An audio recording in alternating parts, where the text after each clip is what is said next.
My name is Rachel.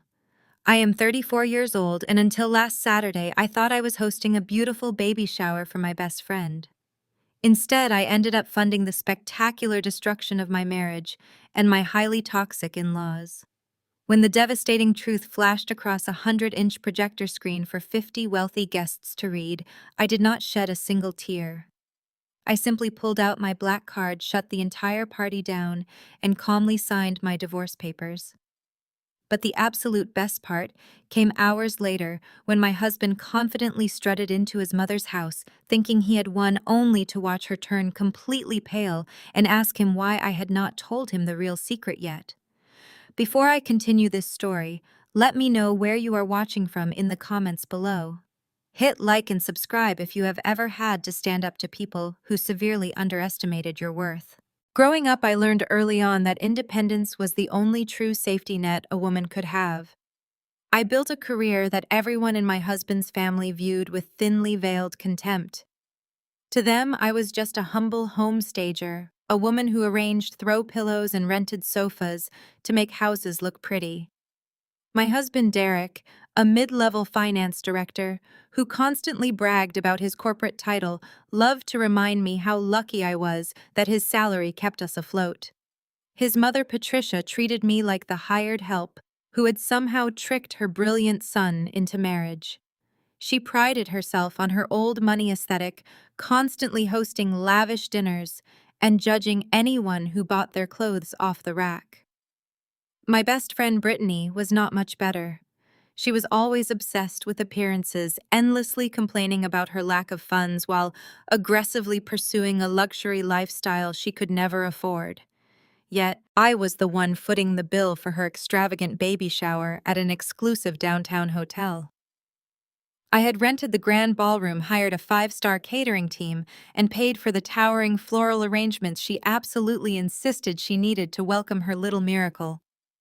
The room was packed with the elite of our social circle, sipping expensive champagne and dropping beautifully wrapped gifts onto a growing mountain of presents.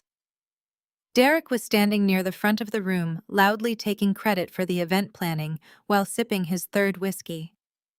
Patricia was holding court at a corner table, openly criticizing the quality of the caviar to anyone who would listen. I was standing near the back checking the final invoice from the catering manager when Derek decided it was time to show the childhood photo montage he had supposedly put together for Brittany. He walked up to the podium with his chest puffed out, holding his iPad. He fumbled with the connection cable, clearly a bit uncoordinated from the alcohol. As he aggressively shoved the connector into his tablet, it slipped from his grip and clattered loudly onto the hardwood floor. The impact must have hit something because the screen mirrored directly to the massive overhead projector. But instead of a slideshow of baby photos, the entire wall illuminated with his open text messages. The room went dead silent as a brand new message from Patricia popped up in giant, unmissable text for all 50 guests to read. Make sure you get Rachel to pay for the $3,000 crib before you tell her the baby is yours. The collective gasp in the ballroom sucked the oxygen straight out of the air. 50 pairs of eyes darted from the massive screen to Derek, then to Brittany, who immediately dropped her champagne flute. The glass shattered on the floor, the sound echoing like a gunshot in the silent room. Patricia leaped up from her corner table, her face flushing a deep, violently embarrassed crimson. Derek scrambled on the floor, frantically swiping at his iPad to disconnect the screen, but his hands were shaking so badly he ended up dropping it a second time. He looked up at me, his eyes wide with sudden panic, his mouth opening and closing like a fish out of water. Brittany covered her face with her hands, letting out a dramatic, high-pitched sob that sounded completely rehearsed. You would expect a woman in my position to start screaming, to throw a drink, or to collapse in a puddle of tears. I did none of those things. I felt an eerie, absolute calm wash over me. The disrespect was not shocking. What shocked them was my absolute lack of emotional response. I slowly walked over to the catering manager, who was standing frozen near the kitchen doors with a look of absolute horror on his face. I reached into my designer tote bag and pulled out my heavy metal black card. I tapped it on the marble counter to get his attention. Please cancel the open bar immediately. I said, my voice carrying clearly across the silent room. In fact, cancel the entire catering service. Have your staff pack up the food and bill the final cancellation fee to this card. The party is officially over. The manager nodded quickly, waving his staff into action. Derek finally scrambled to his feet, his face twisted in defensive anger. Rachel, wait. You cannot just do this. You are making a massive scene in front of my mother's friends. I looked at him, then at Brittany, and finally at Patricia, who was trying to hide behind a floral arrangement. I am not making a scene, Derek, I replied smoothly. I am simply cleaning out the trash. I turned on my heel and walked out of the double doors, leaving them trapped in a room full of judging eyes. They thought they had broken me, but they had absolutely no idea who they were messing with today. I was about to teach them a painful, harsh lesson. Derek's heavy footsteps echoed against the marble floors, catching up to me before I could reach the valet stand. He grabbed my elbow and yanked me into a secluded alcove near the coat check. I looked down at his hand until he realized his mistake and released me. His face remained flushed with a cocktail of alcohol and furious indignation. He was breathing heavily, adjusting his designer tie as if trying to piece his shattered dignity back together. Instead of offering a desperate apology for the fact that his mother had just broadcasted his affair and secret child with my best friend to a room full of our peers, Derek went straight on the offensive. He leaned in, smelling of expensive whiskey and cheap panic. "What is wrong with you, Rachel?" he hissed. "You just humiliated me. You humiliated my mother in front of our social circle. You could have pulled me aside. You could have handled this privately. But no, you have to be dramatic. You have to ruin a beautiful event because you cannot handle your own issues." I stared at him. "My issues?" I asked, keeping my voice perfectly level. "You got Brittany pregnant. Your mother orchestrated a plan to make me pay for your affair baby's nursery furniture. And you are standing here worried about your social standing." Derek scoffed, running a hand through his styled hair. "Oh, please, do not act like you are some innocent victim here. You have been checked out of this marriage for years. You are obsessed with your little home staging projects. You are a glorified furniture mover, Rachel. I work 60 hours a week as a finance director to provide us with this lifestyle, and you spend your days arranging decorative pillows and renting cheap sofas. My mother was right. You are not a real partner. You are just a roommate who occasionally buys matching towels." His attempt to belittle my career was a familiar tactic. He needed to believe he was the sole provider, the mighty corporate executive carrying his artsy wife. I let him finish his rant, waiting for him to exhaust his aggressive energy. When he finally stopped to take a breath, expecting me to cry, I simply unclasped the gold latch of my designer tote bag. I reached inside and pulled out a thick manila envelope. I had carried it with me all morning. I slapped the envelope directly against his chest, forcing him to catch it before it hit the floor. "What is this?" he demanded, looking down at the stack of paper. "Those are divorce papers, Derek," I said smoothly. "I signed them yesterday. I highly recommend you find a pen and do the same before the end of the day." Derek stared at the envelope before a loud, arrogant laugh erupted from his chest. He threw his head back, finding the situation incredibly amusing. He tapped the envelope against his palm, his confidence entirely restored by what he assumed was my emotional overreaction. "Divorce papers," he chuckled. "You think you can hand me divorce papers and walk away clean? You really are delusional. Let me explain how the real world works, sweetheart. We have been married for 5 years. We live in a state with clear marital asset laws. If you want to file for divorce because your feelings are hurt, go right ahead. But understand this. I will take half of your little staging business. I will take the house. I will take the cars. By the time my lawyers are done with you, you will be lucky if you can afford to rent a studio apartment. You rely on my income, Rachel. You always have." He stepped closer, trying to use his height to intimidate me. "Brittany and I are going to build a real family," he sneered. "And we are going to do it using the assets I built during this marriage. You are going to pay for my lawyers, and you are going to pay for this divorce. You should have just stayed quiet and let me handle things my way." I let a slow, genuine smile spread across my face. The sheer arrogance of his assumptions was almost beautiful in its ignorance.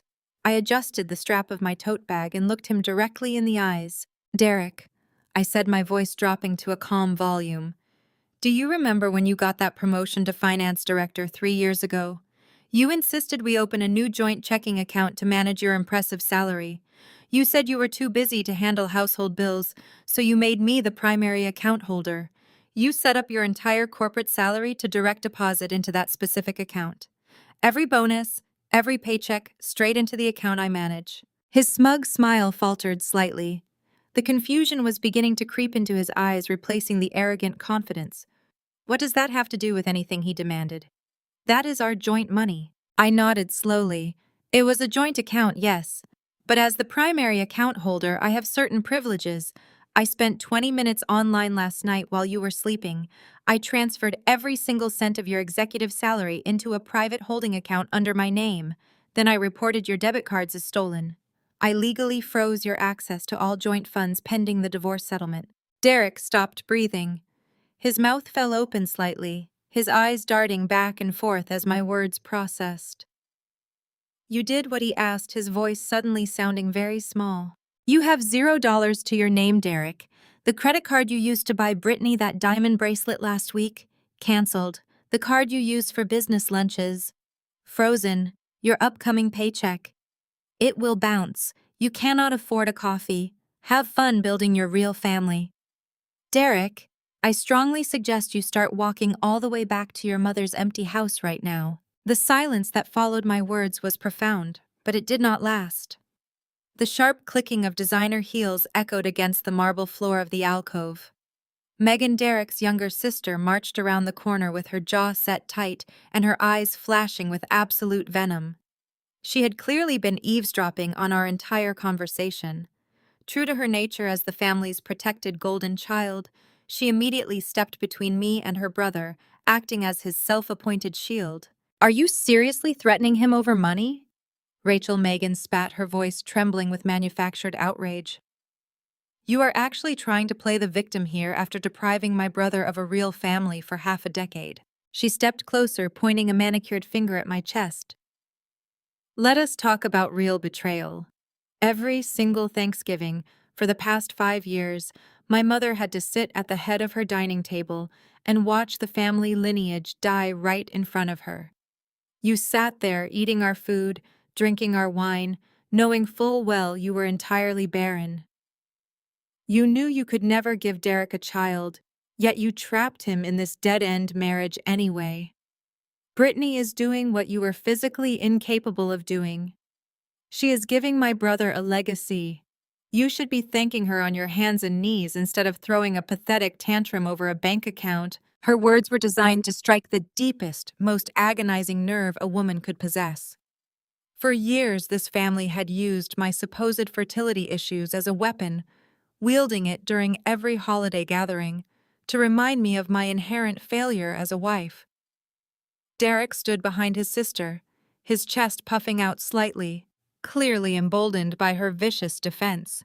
He actually had the audacity to smirk, believing Megan had successfully put me back in my designated place. I did not break eye contact with Megan. I did not flinch. I let her harsh, cruel words hang in the air, allowing the absolute toxicity of her character to display itself openly. Before I could deliver my response, a large, impeccably tailored figure stepped quietly into the alcove. Andre, Megan's husband, moved with the silent, commanding presence of a man who spent his life dismantling people in corporate boardrooms. As a high-powered corporate attorney, Andre possessed a terrifyingly sharp mind. He was also the only person in my husband's family I genuinely respected. He had always watched their elitist, hypocritical behavior with quiet, calculating disgust. Andre reached out and wrapped his large hand firmly around Megan's wrist, pulling her pointing finger away from me. He did not raise his voice, but the sudden drop in his tone commanded absolute obedience. That is enough, Megan. Andre commanded, his voice cold and steady. You are embarrassing yourself. Megan yanked her arm back, looking at her husband with genuine shock. Andre, what are you doing? She just threatened my brother. She froze his bank accounts. We need to destroy her. Andre ignored his wife completely. He turned his deep, observing gaze toward Derek. He looked at my soon-to-be ex-husband with an expression of pure, unadulterated professional pity. Andre had reviewed Derek's financial portfolios before. He knew exactly how their corporate structures operated, and more importantly, he recognized a checkmate when he saw one. "He thinks he is going to take half her business," Andre said softly, looking at me with a faint trace of a smile. "He actually thinks the prenuptial agreement your mother forced her to sign is going to work in his favor." Andre took a slow step toward Derek, closing the distance between them. He leaned in, speaking directly into Derek's face so every syllable landed with devastating impact. "I audited your department last quarter," Derek, Andre stated, his voice a low, terrifying rumble. "I saw your expense reports. I saw the hidden lines of credit. I know exactly what Rachel just did with those joint accounts, and I know exactly why she was legally permitted to do it. You have absolutely no idea who you are dealing with. She does not just arrange furniture. You just signed your financial death warrant, Derek. You need to leave before she calls the police and has you escorted out for trespassing at an event she entirely funded." Derek's face drained of color. The arrogant smirk vanished completely, replaced by a sudden creeping realization that the smartest man in his family was not siding with him. Andre stepped back, adjusting his suit jacket, and offered me a slight, respectful nod. It was the silent acknowledgement of one predator recognizing another. Derek grabbed Brittany by the arm as she hovered near the doorway.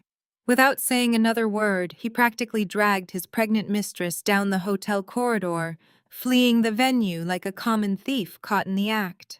They bolted out the front doors, waiting frantically for the valet to bring their least luxury sedan. Derek gripped the steering wheel so tightly, his knuckles turned stark white as he sped away from downtown. Brittany sat in the passenger seat, crying loudly about her ruined baby shower and complaining that her feet hurt. Derek snapped at her to shut up his mind, racing with frantic calculations. He convinced himself that Andre was just trying to scare him. He convinced himself that his mother would hire the most aggressive litigators in the city and crush me in court. His mother always fixed everything. He slammed the brakes as he pulled into his mother's expansive driveway, the tires screeching against the pristine paving stones. Patricia had fled the hotel long before they did, unable to bear the social humiliation of the projector incident. Derek grabbed the manila envelope from the back seat, storming up the front steps and throwing the heavy oak door open. He found Patricia pacing the length of her lavish sitting room. Patricia turned pale and whispered, "She still has not told you about that." The shattered porcelain of Patricia's antique teacup lay scattered across the Persian rug. Derek stared at his mother, annoyed by her reaction to what he considered his victory. He pointed at the divorce papers resting on the coffee table, missing the sheer terror draining the color from Patricia's face. Brittany stood awkwardly near the doorway, rubbing her pregnant belly, expecting to be welcomed into the family dynasty. Instead, Patricia gripped the edge of her velvet armchair, struggling to pull air into her lungs. "What is wrong with you, Mother?" Derek snapped, loosening his designer tie and pouring himself a generous drink. "I just told you I am divorcing Rachel. We are going to take her for everything she has. She finally crossed the line today. I am done playing the supportive husband to a woman who constantly embarrasses us in front of our friends." Patricia did not look at the divorce papers. She looked at Derek as if he were a stranger holding a live grenade. She stumbled past him, ignoring Brittany completely, and rushed toward the antique writing desk. Her hand shook violently as she unlocked the bottom drawer, digging through a stack of thick folders. "You arrogant, stupid boy!" Patricia hissed, her voice trembling with panic. "You have absolutely no idea what you have just done. Do you remember 4 years ago, when your father passed away and left us with massive hidden debt? Do you remember the bank notices?" Derek rolled his eyes, taking a sip of his bourbon. "Yes, Mother." "And you handled it. You restructured the family assets. That has nothing to do with Rachel acting like a lunatic at a baby shower." Patricia slammed a heavy black folder onto the coffee table right on top of the divorce papers. "I did not restructure anything," Patricia stated, her voice dropping to a harsh whisper.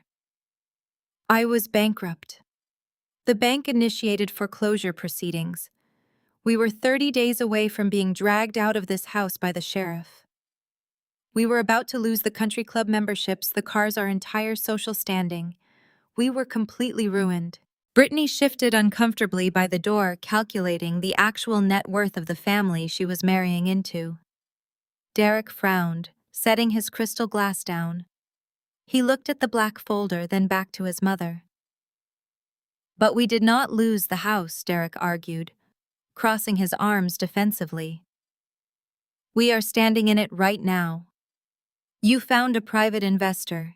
You told me a commercial trust bought the debt and allowed us to keep the deed. Patricia let out a dry, humorless laugh.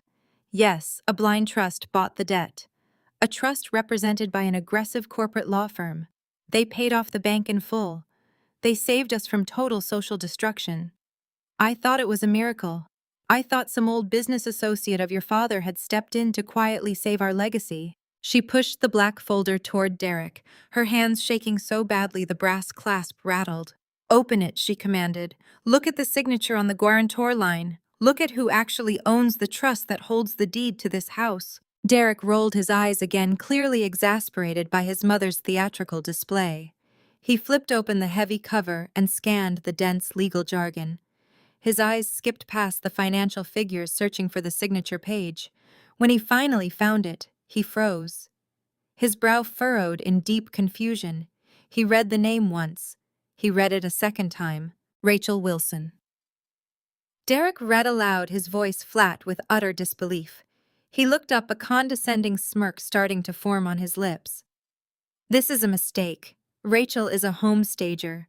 She buys throw pillows and rents fake orchids for open houses. She does not have the capital to buy a Beacon Hill mansion out of foreclosure. This is just a coincidence. It has to be another Rachel Wilson. It is not a coincidence, Patricia shrieked, finally losing her carefully maintained composure. I received a certified letter from the trust attorneys 3 days ago because we were late on the property taxes.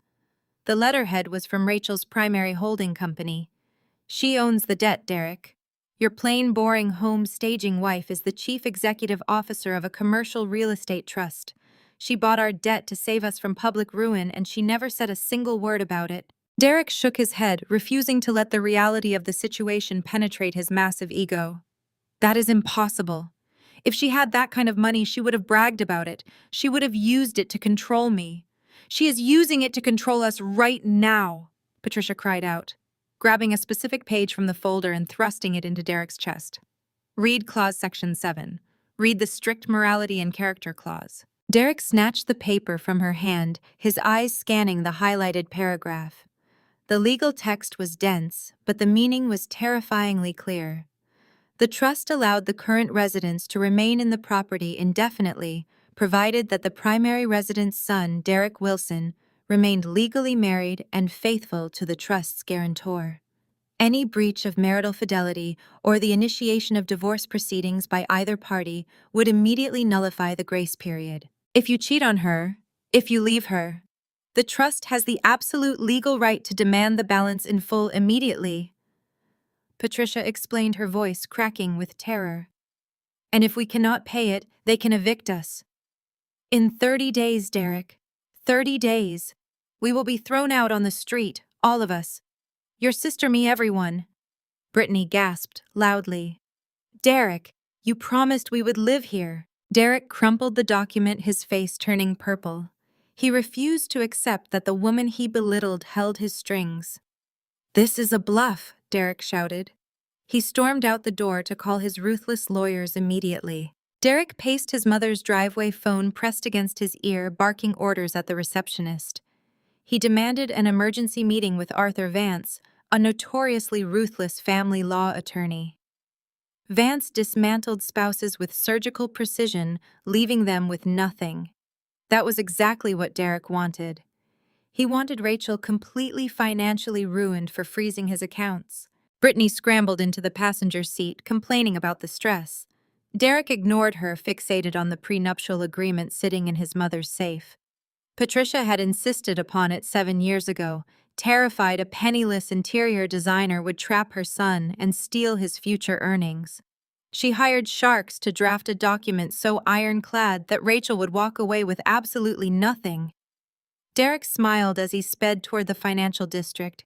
His mother's paranoia was his greatest weapon. The law offices of Vance and Associates occupied the top floor of a glass skyscraper. Derek marched in with Brittany demanding immediate attention. Arthur Vance, a silver-haired man with cold eyes, ushered them into a massive corner office overlooking the city. Vance did not deal in pleasantries.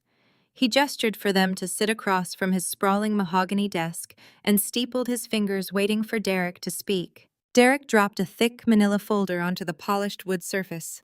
Inside was a copy of the prenuptial agreement along with the divorce papers Rachel had handed him earlier that day. "My wife has lost her mind," Derek stated, crossing his arms. "She filed for divorce today and froze my primary checking account. I want retaliation. Enforce the prenuptial agreement to the letter. She runs a little home staging business, and I want half of its valuation. I want her car. I want her paying my legal fees. I want her to walk out of this marriage with exactly what she brought into it, which is nothing." Brittany chimed in, adjusting her handbag. "And we need this done quickly. We have a baby on the way. We cannot have her dragging this out and draining our resources. Derek needs his accounts unfrozen today so we can finalize the purchase of our nursery furniture." Arthur Vance ignored Brittany's whining. He pulled reading glasses from his pocket, slid them onto his nose, and opened the folder. The room fell silent except for the crisp sound of turning paper. Derek sat back, exuding confidence. He imagined Rachel crying in a cramped apartment, realizing the catastrophic mistake she had made by challenging a man of his stature. He imagined the satisfying moment he would serve her with a countersuit, watching her pathetic defiance crumble into absolute despair. Vance read through the document meticulously. 10 minutes passed, then 15.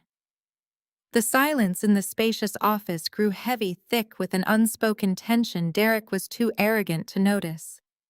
Vance finally reached the last page of the prenuptial agreement. He slowly removed his glasses, placing them deliberately on the desk.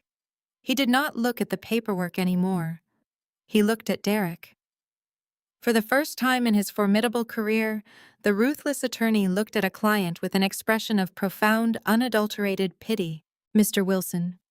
Vance began, his voice devoid of its usual aggressive edge. "Who exactly drafted this prenuptial agreement for you?" "My mother's corporate legal team," Derek answered proudly. 7 years ago. They made sure it was completely bulletproof. They ensured any assets acquired independently remained entirely separate property. What is mine is mine. Rachel cannot touch a single dime of my executive salary or my future investments. It is brilliant. Vance let out a slow, heavy breath. He leaned forward, resting his forearms on the desk. "It is bulletproof, Mr. Wilson. That is the problem. Your mother's lawyers drafted a document designed to completely shield the wealthy spouse from the poorer spouse. They established an impenetrable firewall between independent assets." "Exactly." Derek smirked. "So execute it. Take her staging business. Take her." Vance shook his head slowly. "You are not listening to me, Mr. Wilson. The clause dictates that any asset, business, or capital acquired independently during the marriage without joint marital funds remains the sole and exclusive property of the acquiring individual. Because you insisted on keeping your finances entirely separate, and because you insisted she fund her own ventures, everything she built is legally shielded." Derek frowned, his patience wearing thin. "I do not care about her throw pillows, Vance. I want her punished." Vance picked up a second file when his paralegal handed him moments before Derek arrived. "When your wife's attorney filed the divorce petition this morning, they included a mandatory financial disclosure. My office pulled it while you were waiting in reception.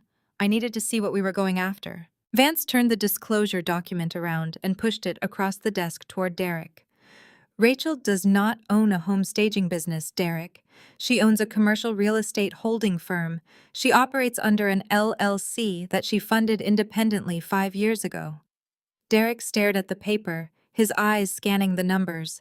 His brain refused to comprehend the digits printed on the page. There were too many zeros. "She owns residential complexes." Vance continued, his voice echoing in the quiet room. "She owns commercial retail spaces. And as you apparently discovered today, her trust holds the debt on your mother's estate. Your wife's net worth is currently valued at nearly $12 million. Brittany let out a sharp gasp, her hands flying to her mouth. Derek sat frozen, the blood draining from his face, leaving him looking like a carved statue of ignorance. Because of the prenup your mother forced her to sign, Vance stated, driving the final fatal nail into Derek's coffin, you are not entitled to a single penny of it. The firewall your mother built to protect you has entirely protected her. You get nothing, Derek. She keeps everything. Since your accounts are frozen due to your infidelity violating the joint account terms, you currently cannot even afford to pay my retainer. Get out of my office. Derek practically shoved Brittany into the elevator, his breathing ragged and shallow as the stainless steel doors closed on Arthur Vance's office. He gripped his expensive leather briefcase so hard his knuckles turned a mottled white. He had just been told by the most ruthless attorney in the city that he had no claim to millions of dollars he did not even know existed, and worse, he currently had no way to pay for anything. Brittany stood in the corner of the elevator, her arms crossed protectively over her pregnant belly. She completely ignored the panic radiating from the man she had destroyed a marriage to be with. She was fixated on her own immediate desires, completely insulated by her profound sense of entitlement. Derek, Brittany whined, pulling out her phone to look at a list. We need to hurry. My custom Italian crib consultation at Petit Trésor is in 20 minutes. If we are late, they will give our production slot to someone else, and I am not putting my baby in a mass-produced crib. Derek swallowed hard, desperately trying to maintain his facade of wealth and control. He pulled at his collar, feeling a cold sweat break out across his neck. He convinced himself the freeze was a temporary banking glitch, a minor hurdle he could fix by calling the branch manager directly. He just needed to buy some time. He nodded stiffly, ushering her out of the building and into a waiting taxi, directing the driver to the upscale shopping district. The interior of Petit Trésor smelled of lavender and expensive imported wood. Brittany floated through the aisles, running her hands over $1,000 cashmere baby blankets and imported strollers. She finally settled on a handcrafted mahogany crib, a matching changing station, and an imported silk bassinet. The sales associate, a woman with perfectly coiffed hair and a judging gaze, tallied the total on a sleek tablet. That will be $14,500. The associate smiled politely. Brittany beamed, turning to Derek expectantly. Derek pulled out his heavy metallic rewards credit card, the one tied directly to the joint account Rachel had drained. He handed it over with a practiced, arrogant smirk. The associate slid the card through the reader. The machine beeped a sharp negative tone. The associate frowned, trying it again. Another sharp beep. I am sorry, sir, the associate said, her polite smile slipping just a fraction. This card has been declined. Brittany whipped her head around, her eyes wide with shock. Derek felt his stomach plummet into his shoes. He quickly reached into his wallet, pulling out his corporate expense card. Try this one. Derek commanded, his voice tight. There must be a fraud alert on the other one because of the large purchase amount. The associate processed the corporate card. The machine beeped again. Declined. Derek handed over a third card, a personal backup credit line. Declined. The sales associate placed the cards on the glass counter, taking a deliberate step back. All 3 methods of payment have been rejected, sir, the associate stated, her voice dropping to a loud whisper that echoed through the quiet, exclusive boutique. Other wealthy patrons turned their heads, watching the humiliating spectacle unfold. Brittany's face turned a violent shade of red. She snatched her designer handbag off the counter and stormed out of the boutique, leaving Derek to scramble after her. He pushed through the heavy glass doors, calling her name. She spun around on the sidewalk, her perfectly contoured face twisted into a mask of absolute fury. Declined, Brittany shrieked, ignoring the pedestrians walking past them. You brought me to a luxury boutique and humiliated me in front of those people. You told me you made 6 figures. You told me you were a finance director. You cannot even buy a crib for your own child. Keep your voice down, Derek hissed, looking around frantically. Rachel froze the accounts. I told you this. My lawyers are going to fix it. It is just a temporary hold. Do not lie to me, Derek, Brittany yelled, jabbing a finger at his chest. I heard what that lawyer said upstairs. She has millions and you have absolutely nothing. You are broke. I am not having a baby with a broke man. You need to fix this right now. You need to get my money." She turned away from him, pulling her phone from her purse. Her fingers trembled with rage as she dialed the one person she blamed for her current inconvenience: Rachel. Across town, I sat in my private office overlooking the harbor, reviewing the latest quarterly reports for my commercial properties. My personal cell phone buzzed on the desk. I recognized the number immediately. It was the same number I had seen on Derek's phone bills for the past 6 months. I let it ring 3 times before picking it up. "Rachel speaking." I answered, my voice perfectly calm and level. "You listen to me, you vindictive witch!" Brittany screamed into the receiver, her voice shrill and desperate. "You need to unfreeze Derek's accounts right now. You are ruining my baby shower. You are ruining my nursery. You have millions of dollars. You do not need his salary. You need to transfer $20,000 to my account immediately for the sake of the baby. It is the least you can do after depriving Derek of a family for 5 years." I leaned back in my leather chair, staring out at the calm water of the harbor. The sheer audacity of her demand was almost poetic. She had helped destroy my marriage, and now she expected me to finance her nursery. "Brittany," I said, keeping my tone as cold and sharp as a scalpel, "let me make something very clear to you. I do not owe you a nursery. I do not owe you a baby shower. And I certainly do not owe you $20,000. You slept with a man who lied to you about his wealth, his power, and his control. He is a mid-level employee who relied entirely on my financial infrastructure to support his arrogant lifestyle." I paused, letting the reality of her situation settle over the line. "You wanted my husband, Brittany," I continued smoothly. "You got him. You got the cheating, broke, powerless version of Derek Wilson. I hope you kept the receipt for that designer handbag because you are going to need to sell it to pay your rent next month. Do not ever call this number again." I ended the call before she could utter another sound. I placed the phone face down on my desk. The time for games was over. Derek and his mother believed they could intimidate me with social pressure and legal threats. They believed my barren status was a weapon they could use to break me. It was time to show Patricia the real reason I had never given her son a child. I opened my secure laptop and logged into my private encrypted server. I navigated to a deeply buried folder accessing a digital file I had kept hidden for 3 years. It was a comprehensive medical report from a top-tier fertility clinic in Manhattan. I attached the single heavily encrypted PDF document to a new email. I typed Patricia's personal email address into the recipient line. I left the subject line completely blank. I hit send, bypassing Derek entirely, striking directly at the heart of the Wilson family dynasty.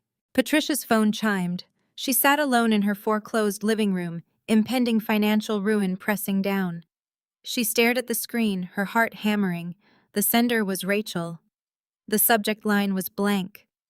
Patricia hesitated. She expected an official 30-day eviction notice. Instead, she found a single encrypted PDF attachment. The body contained only a short passcode. Patricia moved to her antique writing desk, flipped open her laptop, and forwarded the email. Her hands shook as she typed the passcode into the decryption prompt. The document loaded, revealing a medical letterhead from a Manhattan fertility clinic. Patricia gasped. She recognized the logo immediately. It was from 12 years ago. The document was her son's detailed medical evaluation. Patricia gripped the desk, scanning the clinical terminology she desperately tried to forget. Severe pelvic trauma, irreversible testicular damage, complete azoospermia. It was the diagnostic report following Derek's ATV accident during college. He was 20, reckless and showing off for fraternity brothers when he flipped the machine. He spent 3 weeks in intensive care. The physical injuries healed, but the internal damage was permanent. Top specialists delivered the devastating verdict. Derek was 100% sterile. He possessed 0 viable sperm. He would never, under any circumstance, father a biological child. Patricia knew this. She sat in the hospital when the doctor delivered the news, watching her golden boy shatter. But the Wilson family did not accept failure. They refused a reality where the sole heir could not pass on his legacy. Patricia hired private doctors, buried the paperwork, and convinced Derek medical miracles happened every day. She fed his delusion. Derek buried the trauma so deeply he developed amnesia regarding the diagnosis. He simply refused to accept it. When he married Rachel, Patricia made sure the history remained locked away. But Rachel found out. 3 years into the marriage, after agonizing fertility treatments while Derek refused testing, Rachel uncovered the hidden medical file in Patricia's safe. Rachel knew her husband was sterile. She knew she was not the barren wife Megan and Patricia constantly shamed her for being. Yet Rachel kept the secret. She endured the brutal holiday insults and cruel family gossip to protect Derek's fragile masculinity. She took the blame. Now Rachel was weaponizing the truth.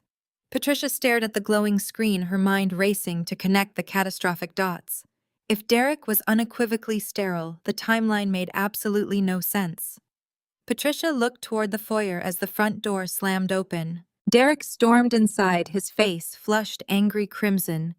Brittany trailed behind him, her voice shrill and echoing. She was clutching her designer handbag, screaming about declined credit cards and the sheer humiliation she suffered at the luxury baby boutique. "I cannot even buy a crib," Brittany shrieked. "Your wife cut off everything. You told me you had money. You told me we were starting a real family. I am carrying your child and you cannot pay for a changing table. I should have never listened to you." Derek turned on her. "Shut up, Brittany. I told you I am fixing it. My mother is going to handle the accounts. We are going to destroy Rachel in court. You just need to stop whining for 5 minutes and let me think." Patricia stood up. She picked up the laptop, carrying it like a loaded weapon, and walked into the center of the living room. Her gaze shifted from her furious son to the demanding mistress holding her pregnant belly. Patricia felt a cold clarity slice through the panic of her impending bankruptcy. Brittany noticed Patricia staring and immediately changed her demeanor, attempting to play the victim.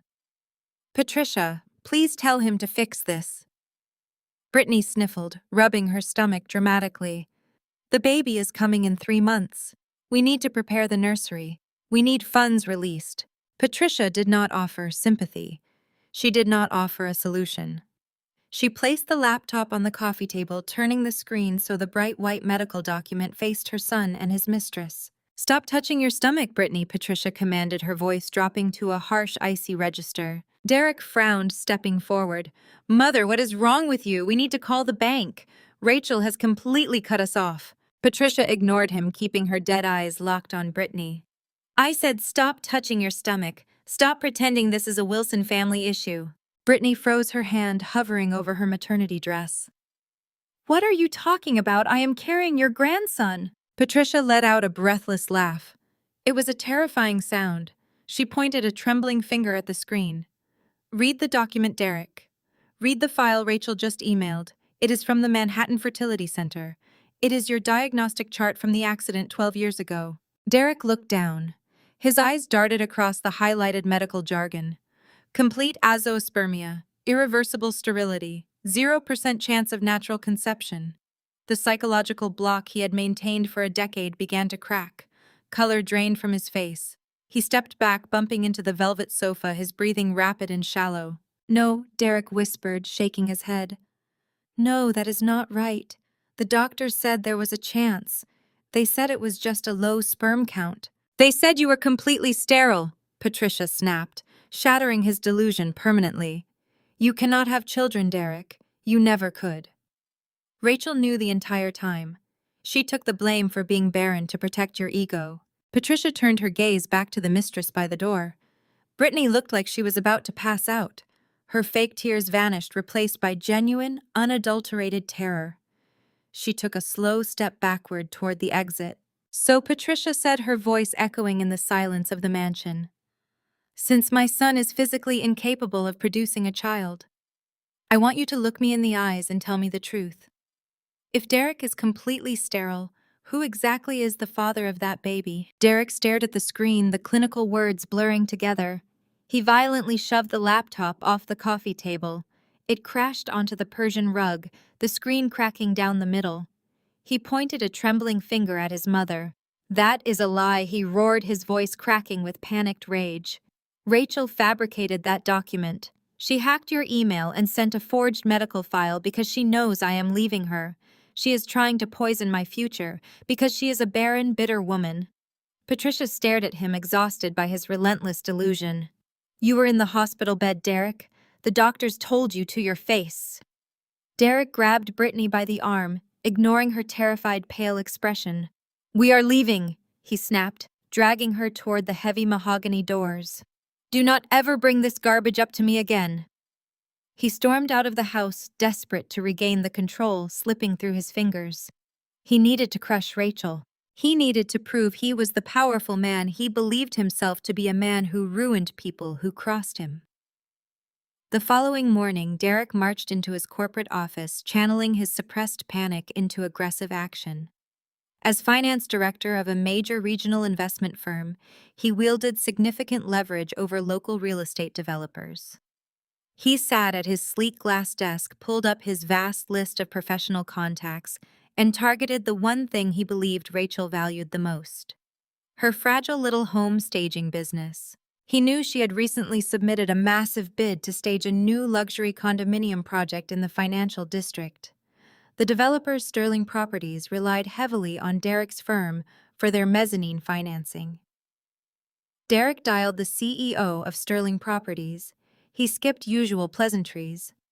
I noticed Rachel Wilson's staging firm is on your shortlist for the new condo project, Derek said, his tone dripping with professional condescension. The CEO agreed, noting her portfolio was truly exceptional. Derek let out a sharp, dismissive laugh. I am going to be entirely transparent with you. We are going through a very messy divorce. She is erratic and completely unreliable. If Sterling Properties contracts her firm, my investment board will view it as a massive liability. I will personally ensure your next round of funding is delayed indefinitely. Find another company today. The threat was explicit and brutally effective. Within an hour, Derek received an email confirming Rachel's bid had been rejected and her firm was formally blacklisted from all future Sterling Properties developments. Derek leaned back in his leather chair, a triumphant smirk spreading across his face. He was cutting off her oxygen, systematically ruining the business she had built from the ground up. But financial sabotage was not enough. Derek wanted Rachel socially radioactive. He spent the remainder of the week orchestrating a vicious, calculated smear campaign across their mutual elite circles. He attended exclusive networking luncheons, country club mixers, and high society charity galas, ensuring he spoke to the most prolific gossips. He played the role of the long-suffering husband perfectly. He leaned in close to influential socialites, lowering his voice to a conspiratorial whisper. It is truly tragic, he would say, swirling a glass of expensive scotch. Rachel is not coping well with the divorce. You know, we struggled with her infertility for years. It finally broke her. She is having a complete psychiatric breakdown. She is freezing accounts, fabricating medical documents, and acting completely unhinged. I had to leave for my own physical safety. The venom spread through the upper echelon like a virus. Derek painted a picture of a desperate, barren woman losing her grip on reality. He warned prominent real estate brokers to steer clear of her business, claiming she was prone to erratic outbursts and failed to deliver on luxury contracts. He effectively destroyed her professional standing in the local design community in a matter of days. The impact was swift. Rachel's staging phone stopped ringing. Several high-profile clients abruptly canceled their upcoming consultations, citing vague scheduling conflicts. Former friends and wealthy associates stopped returning her messages. She was systematically ostracized, isolated by a man desperately trying to mask his own profound inadequacies and undeniable flaws. Yet sitting in her private office overlooking the harbor, Rachel did not shed a single tear. She did not draft angry emails or call Derek to beg for mercy. She sat perfectly still, silently watching the cancellation notices flood her staging inbox. She felt nothing but cold, calculated resolve. Derek thought he was destroying her livelihood. He still completely failed to grasp that the staging business was nothing more than a charming hobby, a tiny, insignificant fraction of her actual $12 million corporate empire. He was shooting arrows at a fortress wall, believing he was winning a war he had already lost. Rachel calmly closed her email client. She welcomed his vicious smear campaign.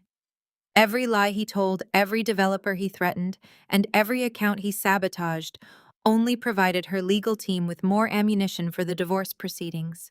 She opened a fresh document and began drafting the final phase of his destruction. Derek was digging his own grave, and Rachel was more than happy to hand him a bigger shovel. She picked up her phone, ignoring 3 missed calls from former friends demanding an explanation. Instead, she called her lead attorney. "We let him keep talking," Rachel instructed, watching sailboats glide across the water. "Let him burn every bridge. I want him to feel completely invincible before we file the defamation suit." Her lawyer chuckled, agreeing completely. The trap was set. Derek was blind to the fact that he was merely a pawn in her masterpiece, a fragile man whose entire reality was about to collapse into dust. She leaned back, perfectly serene, and waited for the glorious, inevitable end to finally arrive. He wanted to ruin her reputation, but she was going to annihilate his entire existence. The golden boy of the Wilson family was completely finished. The vibrating hum of Rachel's secure secondary phone broke the silence of her corner office. The caller ID displayed a blocked number, a rarity given her strict screening protocols. She answered with a simple greeting. The voice on the other end belonged to Andre, Derek's brother-in-law. Andre was a brilliant venture capitalist who had married Derek's older sister, Chloe, 5 years ago. He asked for an immediate meeting, specifying a small, dimly lit, independent coffee roaster tucked away in the financial district. He emphasized the need for absolute discretion. Rachel agreed instantly. She slipped out the back entrance of her building, avoiding the lobby where Derek's smear campaign might have planted curious eyes. The coffee shop was nearly empty, smelling of roasted beans and damp brick. Andre sat in a high-backed leather booth in the farthest corner, his back to the wall. He wore a tailored charcoal suit that commanded respect, yet he nursed a simple black coffee. Rachel slid into the booth across from him, placing her designer handbag on the empty seat. They had rarely spoken alone during the 7 years she endured the Wilson family gatherings. Andre had always maintained a stoic, detached presence, observing the chaos with cool, calculating eyes. "I appreciate you meeting me," Andre said, his voice low and steady. "I know things are volatile right now." Rachel studied his face. He looked exhausted yet deeply resolute. "Volatile is an understatement," Rachel replied calmly. "Derek is actively trying to destroy my professional reputation. I assume you are not here to pass along his apologies." Andre let out a harsh, humorless laugh. He took a sip of his coffee, his jaw tightening. "I am here because I am done playing the grateful outsider. You and I have a lot in common, Rachel. We both married into a family of arrogant, entitled parasites. They view anyone outside their immediate bloodline as a resource to be drained." Rachel nodded, recognizing the shared trauma. "Patricia and Derek always treated you with a bizarre mix of reliance and disdain," she noted. Andre leaned forward, his dark eyes flashing with suppressed anger. "It goes much deeper than disdain. I fund their lifestyle. I pay the property taxes on Chloe's estate. I cover the country club fees they love to flaunt. Yet every Sunday dinner I have to sit there and endure Patricia's subtle, calculated microaggressions about my race. She compliments my articulation. She acts surprised by my firm's quarterly returns. She treats my success as an anomaly rather than a standard simply because of the color of my skin. Derek is even worse.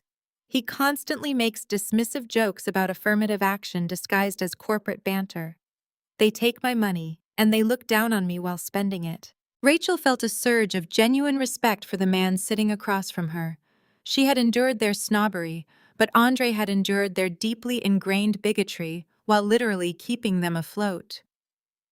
"I am sorry, Andre," Rachel said softly. "You never deserved that." "None of us did," Andre countered, waving off the sympathy. But you did something about it. I have been watching you, Rachel. I saw the legal filings regarding the blind trust. I saw how you quietly bought the debt on Patricia's house while playing the meek and fertile wife. You built a fortress right under their noses. I respect your silent power. You play the long game. Derek thinks he is destroying you right now, but I know you are just letting him run out of rope. Rachel offered a tight, acknowledging smile. He is hanging himself. I am just providing the audience. Andre reached inside his tailored jacket. He pulled out a sleek silver flash drive and placed it directly in the center of the wooden table. Then, let me provide the executioner's lever. Andre stated, his voice devoid of any warmth. Rachel looked down at the small piece of metal. What is this? Andre kept his hand resting near the drive. Derek is desperate. When you froze the joint accounts, you cut off his primary access to liquid cash. But he has a mistress with expensive tastes, and a mother demanding he fix the financial leak. He could not admit to Brittany that he was broke, and he could not afford the lifestyle he promised her, so he improvised. I sit on the external audit committee for his investment firm. I flagged some irregular wire transfers last week. Rachel's eyes widened slightly as the pieces snapped into place. He is embezzling, she whispered. Andre nodded, pushing the flash drive across the table until it touched Rachel's fingertips. He is siphoning capital from his clients' escrow accounts and funneling it through a dummy corporation. He is using company funds to buy Brittany's loyalty. He bought her a luxury vehicle and signed a lease on a high-end downtown condominium using stolen corporate assets. The audit trail is undeniable. I compiled every digital receipt, every forged signature, and every illegal wire transfer. The evidence is catastrophic. Rachel picked up the flash drive. The metal felt cold and heavy in her palm. This is federal prison, Andre. If I hand this over to the authorities, Derek will lose his career, his freedom, and everything he values. That is exactly the point, Andre said, his expression hardening into stone. He wants to ruin your reputation over petty social grievances. I am giving you the tool to ruin his actual life. They have taken advantage of us for years. They thought we were weak because we were quiet. It is time to show them what happens when the people they underestimate decide to fight back. Rachel slipped the flash drive securely into the hidden pocket of her handbag. She looked at Andre, sealing their unspoken pact. The golden boy is going to fall, she promised. Andre stood adjusting his suit jacket. Burn him to the ground, Rachel. He exited the coffee shop, leaving Rachel alone with the weapon that would finish Derek Wilson forever. The boardroom of Vanguard Investments hummed with the quiet, expensive energy of old money and unchecked arrogance. Derek stood at the head of the 20-foot mahogany table, bathed in the morning sunlight pouring through the floor-to-ceiling windows. He smoothed his custom silk tie and clicked the remote in his hand, advancing the slide on the massive presentation screen. The quarterly projections glowed in bright green metrics, painting a picture of relentless growth. He smiled at the 12 senior partners and majority shareholders seated around him. As you can see, gentlemen, our aggressive restructuring in the commercial sector has yielded a 22% increase in capital efficiency. Derek lied effortlessly, his voice oozing charismatic confidence. We are trimming the fat, we are dropping liabilities, we are ensuring this firm remains the apex predator in the regional financial ecosystem. He paused to let the applause wash over him. He felt utterly invincible. In his mind, he had already won. He had successfully blacklisted his soon-to-be ex-wife from every major real estate developer in the city.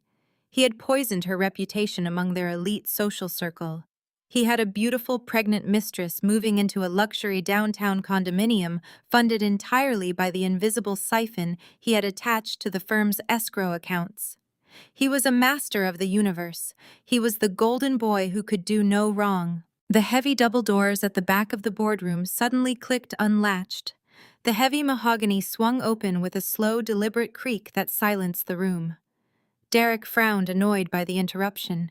He opened his mouth to reprimand his assistant, but the words died in his throat. Rachel walked through the doors. She did not look like the broken, barren, hysterical woman Derek had described to his colleagues all week. She looked like an executioner.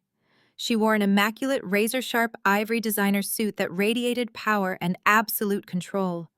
Her heels clicked against the polished marble floor with the steady, unyielding rhythm of a metronome.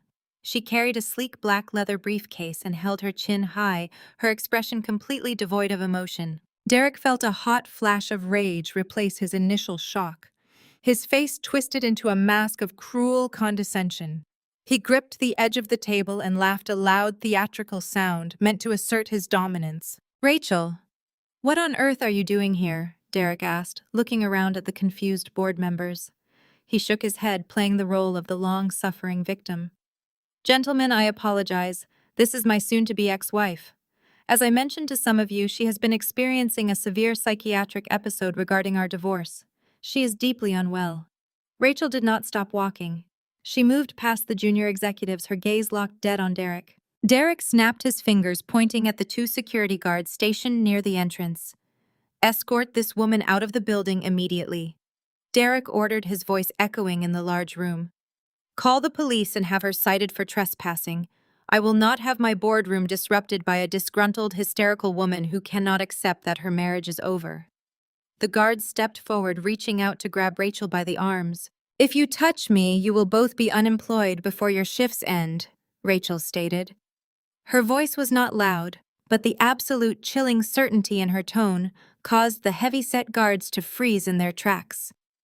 She reached the center of the mahogany table, directly opposite Derek. The board members watched in stunned silence, captivated by the electric tension radiating from the woman standing before them. "This is a closed executive meeting for shareholders only."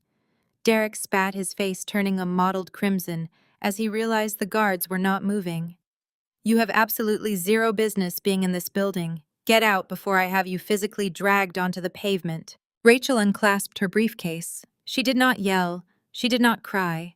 She simply reached inside and pulled out a thick-bound stack of official Securities and Exchange Commission filings. She lifted the heavy stack of documents and slammed it down onto the polished mahogany table. The sharp crack echoed like a gunshot. "I have every right to be in this building, Derek," Rachel said, her voice slicing through the silence like a blade. "Because I own it." Derek stared at the documents, letting out a breathy, arrogant scoff. "What kind of pathetic stunt is this?" "I suggest you read the filings, gentlemen," Rachel instructed, ignoring Derek completely and addressing the senior partners. "Over the past 72 hours, my commercial real estate holding trust executed a hostile takeover.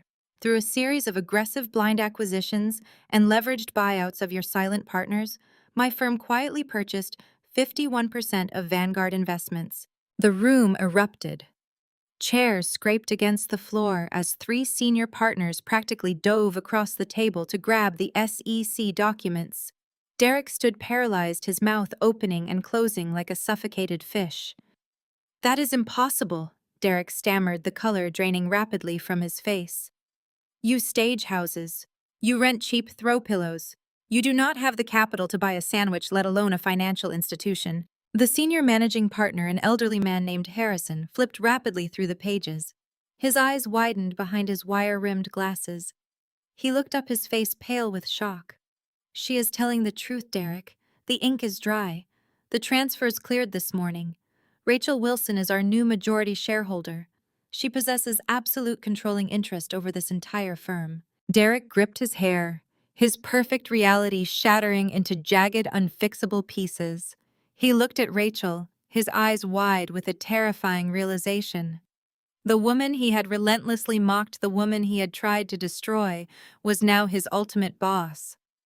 "Take a seat, Derek," Rachel commanded, pointing to a small chair in the corner of the room.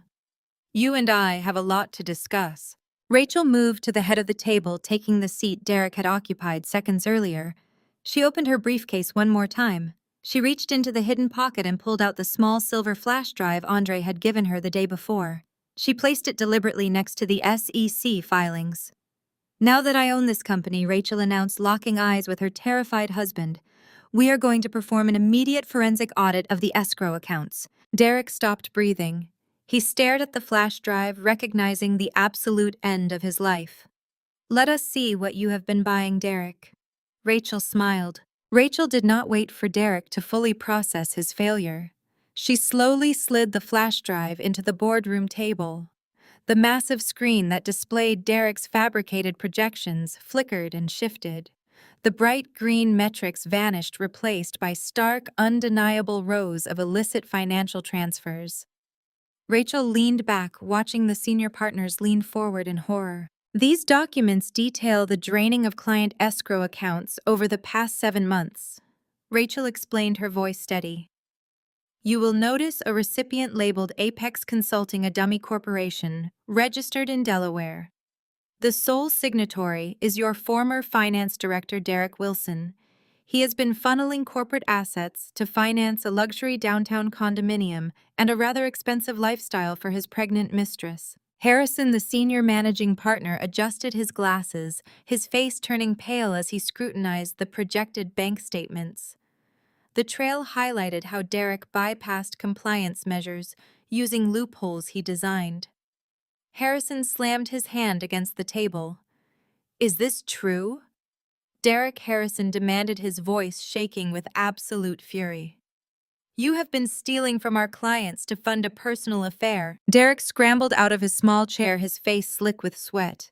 He pointed a shaking finger at Rachel. She fabricated this, he shouted.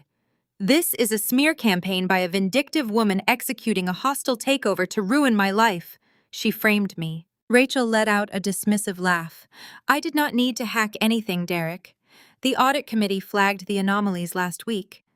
They handed the file directly to me after I secured ownership of this firm. You bought your mistress a car with client funds and used the firm's address. You are arrogant, and that arrogance made you incredibly careless. The other partners began shouting all at once. The realization of catastrophic federal liability shattered their loyalty for Derek. Harrison stood up, his face a mask of ruthless survival. Derek, you are terminated, effective immediately, Harrison declared, leaving no room for debate. You will surrender your corporate access cards and security badge right now. We are freezing your accounts and turning this dossier over to federal authorities. You will be lucky if you only serve a decade in federal prison. Derek backed away, hitting the wall. The reality of his complete destruction was suffocating him. He looked wildly around the room, searching for a single friendly face, but found only disgust and outrage. Rachel watched him squirm, feeling a deep, satisfying calm wash over her. She was about to instruct security to remove him when the heavy mahogany doors burst open for the second time that morning. Brittany rushed into the boardroom, completely ignoring the protests of the executive assistants chasing behind her. She looked frantic, clutching a manila folder to her chest like a shield. She scanned the room, her eyes wide and manic, before locking onto Derek. Derek, Brittany cried out, running toward him. I tried calling you. The bank rejected my card and the condo sent an eviction warning. What is happening? Derek grabbed her. Not now, Brittany. Leave. This is private. But Brittany dug her heels into the expensive carpet. She refused to be sidelined. She looked past Derek and saw Rachel sitting at the head of the table. A sudden surge of desperate defiance flashed across Brittany's face. She shoved Derek away and marched directly toward Rachel, slamming her manila folder onto the table right next to the damning embezzlement files. You are lying to everyone! Brittany screamed, her voice shrill and echoing off the glass walls. She pulled out a sonogram image, holding it up. You told Patricia that Derek was completely sterile. You tried to convince him he could never have children just to humiliate him. But you are a liar, Rachel. Rachel did not flinch. She stared at the ultrasound image, her expression entirely unreadable. Is that so? Rachel asked softly. Brittany pulled out a second document, a crisp sheet of medical letterhead bearing a laboratory logo. Yes, Brittany shrieked, waving the paper furiously. I went to a private clinic yesterday. I paid for an expedited prenatal paternity test. This is the official certified result. Derek is the biological father of my baby. He is perfectly healthy. You are just a barren, jealous woman trying to destroy a family because you could never give him one. The entire boardroom fell dead silent. The senior partners exchanged bewildered glances, completely derailed by the sudden influx of chaotic personal drama disrupting their financial crisis. The massive screen behind Rachel still displayed the embezzlement evidence, but the attention had entirely shifted to the screaming mistress and her medical documents. Derek snatched the paper from Brittany's trembling hand. He scanned the results, his eyes darting frantically across the text. A massive euphoric wave of relief washed over him. His posture instantly transformed.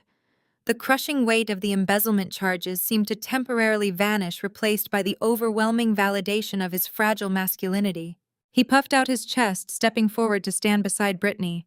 He glared at Rachel, a triumphant, arrogant smirk returning to his face. He held the document high in the air. "Do you finally see the truth?" Derek announced to the board, his voice dripping with renewed, misplaced confidence. "I told you she was unstable. Rachel has been fabricating lies to ruin me. She forged that sterility report, just like she forged these financial documents. She is completely insane. I am the real father. I am perfectly capable, and I am going to sue you for everything you own, Rachel." The room held its breath, waiting for the new majority shareholder to react. The partners looked from Derek to Rachel, unsure of what to believe. Rachel looked at the fake ultrasound. She looked at the forged paternity test. She looked at Derek, whose entire ego was currently hanging on a piece of paper bought with stolen money. Then slowly Rachel smiled. It was not a smile of defeat. It was a cold, chilling smile of absolute victory. Rachel walked out of the boardroom without uttering another word. She left Derek clutching his fraudulent medical papers, his chest puffed out in a pathetic display of reclaimed pride. He truly believed he had won. The sheer magnitude of his delusion was staggering. Derek immediately called his mother, breathless with triumph. Patricia did not question the sudden reversal of his sterility. She did not scrutinize the conveniently timed laboratory results or the private medical letterhead. She simply accepted the lie because it protected the Wilson legacy. The fake paternity test erased the shame of his inadequacy and painted Rachel as a vindictive liar. Patricia immediately seized the opportunity to control the narrative. The annual Wilson Thanksgiving Gala was only a week away. Normally an elegant affair for close associates and family, Patricia decided to transform it into a spectacular public spectacle. It would be a press conference disguised as a holiday dinner, designed to publicly crucify Rachel and officially welcome Brittany as the mother of the new Wilson heir. Patricia spared no expense. She hired a top-tier event planner to transform the sprawling estate into a winter wonderland of white roses, crystal centerpieces, and cascading silver lights. She expanded the guest list to include every prominent real estate developer, bank executive, and socialite in their elite circle. Patricia personally called her most influential friends, dropping tantalizing hints about a major family announcement and the shocking truth behind the sudden divorce. The rumor mill churned furiously. By the time Thanksgiving evening arrived, the mansion was packed with the wealthiest power brokers, all eager for scandal. Waiters in crisp tuxedos circulated with silver trays of champagne and imported caviar. A string quartet played softly in the grand foyer. Derek stood by the marble fireplace playing the tragic hero. He wore a tailored velvet blazer, keeping one arm draped protectively around Brittany. She wore a clinging maternity gown designed to accentuate her swelling stomach, playing the innocent victim to perfection. Patricia floated through the crowd, her diamond necklace sparkling, whispering sympathetic lies to anyone who would listen. Rachel received an invitation. It was a calculated move by Patricia, a summons intended to force Rachel to witness her own social execution. Rachel arrived exactly an hour late. She stepped through the heavy oak doors, wearing a stunning floor-length emerald gown that commanded absolute attention. The quiet chatter in the grand foyer instantly died down as heads turned in her direction. Whispers rippled through the crowd. Derek stiffened, his hand dropping from the waist of his mistress. Patricia narrowed her eyes, but she quickly plastered on a fake, welcoming smile. Rachel did not shrink under the collective gaze of the elite guests. She moved through the room with the effortless grace of a reigning monarch, acknowledging former friends and business associates with a polite nod. She accepted a glass of champagne from a passing waiter and positioned herself near the grand staircase. She knew exactly what Patricia was planning. Andre stood across the room, catching the eye of Rachel and giving a barely perceptible nod. The trap was fully set, and Patricia was about to step right into the center of it. Patricia clinked a silver spoon against her crystal champagne flute. The sharp ringing cut through the background music, and the string quartet immediately stopped playing. The crowd gathered around the grand staircase, hushed and expectant. Patricia stood on the second step, positioning Derek and Brittany directly beside her. She looked out over the sea of wealthy elites, her gaze lingering maliciously on Rachel. "Thank you all for joining us on this beautiful Thanksgiving evening," Patricia began, her voice projecting clearly across the vast room. "We invited our closest friends here tonight to celebrate new beginnings, but also to set the record straight. As many of you know, our family has been navigating a very difficult, very public transition. My son Derek is going through a terrible divorce. It has been a season of vicious rumors, stolen assets, and unimaginable betrayal." Patricia paused, placing a dramatic hand over her heart. She looked at Derek with feigned maternal anguish before turning her piercing glare back to the audience. "We have remained silent while a certain bitter, barren woman tried to destroy the reputation of my son Patricia," announced her voice rising with theatrical indignation. "Rachel has launched a hostile takeover of Vanguard Investments. She has frozen the accounts of my son and spread lies about his sanity. She even went so far as to forge medical documents claiming he was sterile." The crowd gasped, exchanging shocked glances. Patricia reached into her designer clutch and pulled out the fake paternity test and the glossy ultrasound photo. She held them high in the air for the entire room to see. "But the absolute truth always prevails," Patricia declared triumphantly. "Derek is not sterile. He is going to be a father.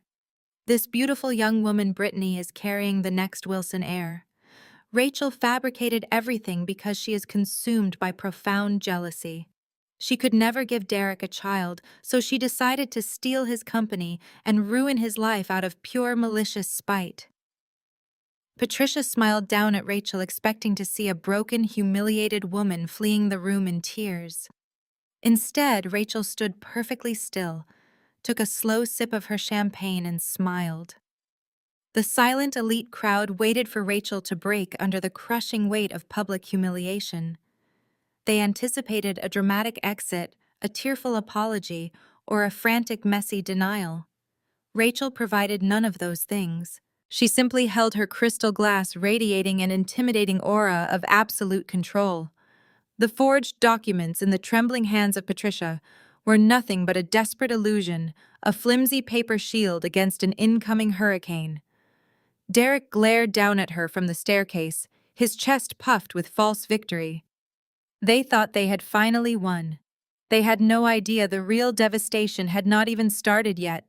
The ultimate collapse was now rapidly approaching. Patricia misread Rachel as paralyzed by shock. Emboldened by the crowd, the matriarch descended down the grand staircase. She waved the ultrasound photo like a banner of victory, making sure the reporters in the front row got a clear view. She wanted blood. She wanted Rachel destroyed, erased from their social circle forever. "You stand there smiling because you have nothing left to say," Patricia sneered. "Everyone needs to know exactly what kind of monster Derek was married to. For years we protected her reputation. We smiled for the cameras and pretended everything was fine while she drained the joy from my son." Rachel took a slow sip of her champagne. Andre caught her eye from across the foyer, giving a subtle nod. The trap was springing perfectly. Patricia was doing exactly what Rachel knew she would do, letting her supreme arrogance override her common sense. "Let us talk about past holidays," Patricia continued, projecting her voice so it echoed. "5 years ago, at this Thanksgiving table, we all sat around waiting for good news. Derek wanted a family more than anything. He built Vanguard Investments for his future children. And year after year, Rachel sat at my dining table offering nothing but empty promises and an empty womb. She forced my son through endless fertility treatments. She made him endure the humiliation of clinical testing, refusing to accept that she was the defective one. Derek wrapped his arm around Brittany, nodding solemnly as he played the role of the long-suffering martyr. Brittany rested a manicured hand on her stomach, looking down with a maternal glow. She drained his spirit, Patricia proclaimed, pacing the marble steps. She was a cold machine who cared more about corporate acquisitions than building a home. When she truly realized she could never fulfill her duties as a wife, she became consumed by a bitter jealousy. She saw my son find happiness with a fertile young woman, carrying the miracle baby that she could never provide. And instead of stepping aside with dignity, Rachel chose malice. The guests whispered among themselves. Socialites covered their mouths, exchanging scandalous glances. Several board members from Vanguard Investments men who had cowered before Rachel days prior now looked at her with pity and contempt. Patricia was successfully painting Rachel as a classic villain, a barren, vindictive shark trying to steal a family empire out of biological envy. She forged a sterility report to strip Derek of his manhood. Patricia shouted, her voice echoing with theatrical outrage. She used that document to manipulate the Vanguard shareholders and execute a hostile takeover. She stole his entire company because she could not give him a child. It is the most pathetic act of corporate terrorism I have ever witnessed. But it ends tonight. The absolute truth is out. Derek is healthy. He is a father.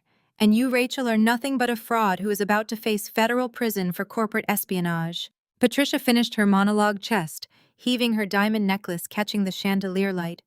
She pointed a manicured finger at the front door. You are trespassing on Wilson property.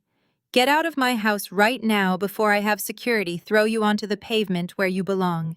The string quartet remained silent. The waiters had stopped pouring champagne. 100 pairs of eyes shifted from the furious matriarch on the stairs to the solitary woman standing by the fireplace. They waited for the inevitable breakdown. They expected Rachel to scream, to cry, to hurl her champagne glass, or to run out of the mansion in total disgrace. Rachel did not move an inch. She looked at Patricia, then at Derek, and finally at Brittany. She let the heavy, suffocating silence stretch out for 10 seconds. She let Patricia bathe in her false victory. She let Derek feel the rush of unearned redemption. She gave them enough rope to hang themselves twice over. Are you quite finished, Patricia? Rachel finally asked. Her voice was not loud, but it possessed a cold clarity that sliced through the murmurs in the room. It lacked any trace of the hysteria Patricia had anticipated. Instead, it was terrifyingly calm. Get out, Derek commanded, stepping forward to back up his mother. You have been exposed. You lost. Leave now before things get worse for you. Rachel handed her half-empty champagne flute to a waiter. She reached into her emerald clutch and pulled out a silver remote control. She did not yell. She did not defend her capability as a wife. She simply turned toward the blank wall above the grand fireplace, where Patricia had set up a projector to display a slideshow of holiday family photos later in the evening. You rely on pieces of paper, Patricia Rachel said, pressing a button on the remote. But in the modern world, papers can be bought. Laboratory letterheads can be stolen. The truth requires a deeper level of authentication. The projector hummed to life. A beam of light shot across the room, illuminating the wall above the fireplace. The elite guests turned their heads, their scandalous whispers dying in their throats. Derek squinted against the bright light, an inexplicable knot forming in his stomach. Brittany dropped her hand from her stomach, her smug smile faltering. Patricia gripped the oak banister. Turn that off immediately, she demanded, her voice losing its theatrical power and pitching into panic. Security, confiscate that device now. But the security guards, catching sight of Andre standing near the kitchen corridor, remained glued to the walls. Andre crossed his arms, his glare daring anyone to intervene. The projection resolved into a high-definition video file. It was not a forged document. It was not a piece of paper. It was a security camera recording from a private clinic. Let us talk about your miracle baby, Derek, Rachel said, her voice dropping to a low, lethal register. Let us talk about what you have been celebrating and who the father is. The video began to play. The high-definition video plays on the massive wall above the fireplace, casting a harsh glow over the silent crowd. The footage shows a brightly lit fitness studio. Brittany stands in the center of the frame wearing expensive athletic gear, pressing her hands against the chest of a muscular man. The audio is crystal clear, piped directly through the state-of-the-art sound system Patricia installed for her holiday speeches. Brittany is sobbing on the screen. "You have to keep this quiet." Marcus, the digital version of Brittany, pleads. "If Derek finds out you are the real father, he will cut me off completely. I need his money. I need his family name. Just give me time to fix the paperwork."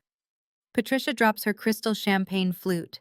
It hits the marble floor, shattering into 100 glittering pieces. The sharp crash breaks the spell binding the room. Rachel presses the silver remote, freezing the video on Brittany's desperate, tear-stained face. Rachel turns her gaze toward the heavy oak doors at the main entrance. She raises her right hand and snaps her fingers, a sharp, commanding sound that echoes across the grand foyer. The doors swing open immediately. A tall, heavily muscled man steps into the mansion. He wears a simple charcoal suit that strains against his broad shoulders. He walks with heavy, purposeful strides, his face set in an expression of grim determination. The wealthy guests part instantly, murmuring in shock as they recognize the man from the projected video. Derek stares at the intruder, his face contorting with absolute confusion and a rapidly rising panic. He looks down at Brittany. All the color has completely drained from her perfect complexion. She looks as though the floor has just vanished beneath her feet. "Who the hell are you?" Derek barks, his voice trembling violently despite his desperate attempt to sound authoritative. "Security, get this man out of my house right now." He points a shaking finger toward the entrance, but the private guards remain frozen against the walls. They take their orders from Rachel now. The muscular man ignores Derek entirely. He walks straight to the center of the room, stopping just a few feet away from the bottom of the grand staircase. He reaches into the inside pocket of his jacket and pulls out a thick-bound stack of official laboratory documents. "My name is Marcus," the man states, his deep voice carrying easily across the silent, captivated room. "I am a personal trainer at the elite fitness club downtown. I am also the man Brittany has been sleeping with for the past 8 months. Derek stumbles backward, hitting the oak banister as if he has been physically struck. Patricia opens her mouth to scream an insult, but her throat seizes and no sound escapes. Marcus does not wait for their permission to continue. He steps forward and tosses the heavy stack of papers directly onto a silver serving tray held by a paralyzed waiter. Those are the actual certified DNA documents directly from the testing facility, Marcus explains, pointing a firm finger at the tray. "The papers Patricia is holding up are cheap, pathetic forgeries. The clinic ran the real test 3 days ago under my supervision. I am the biological father of that child. You are sterile, Derek. You always have been." The room erupts into a chaotic chorus of gasps. Wealthy socialites cover their mouths, completely scandalized by the brutal public exposure. Board members from Vanguard Investments shake their heads in pure disgust, whispering about the sheer incompetence of their former director. Derek looks at Brittany, his eyes wide with a terrifying, hollow horror. "Tell them he is lying," Derek begs, his voice cracking into a pathetic whine. "Brittany, look at me and tell them this is a trick." But Brittany cannot speak a single word. She is trembling violently, her eyes darting frantically toward the exit as if calculating her escape route. Marcus reaches into his other pocket and pulls out a second stack of papers. "These are printed transcripts of every text message Brittany sent me over the last 4 weeks. Marcus continues, his tone laced with absolute disgust. "I highlighted the important parts for your reading convenience." He drops the thick transcripts onto the tray, right next to the legitimate DNA results. "Let me summarize them for you," Marcus says, locking eyes with a devastated Derek. "When Brittany found out she was pregnant, she panicked. She knew I could not afford to buy her a luxury penthouse. She knew I could not fund her expensive shopping habits. She told me she desperately needed the Wilson family money.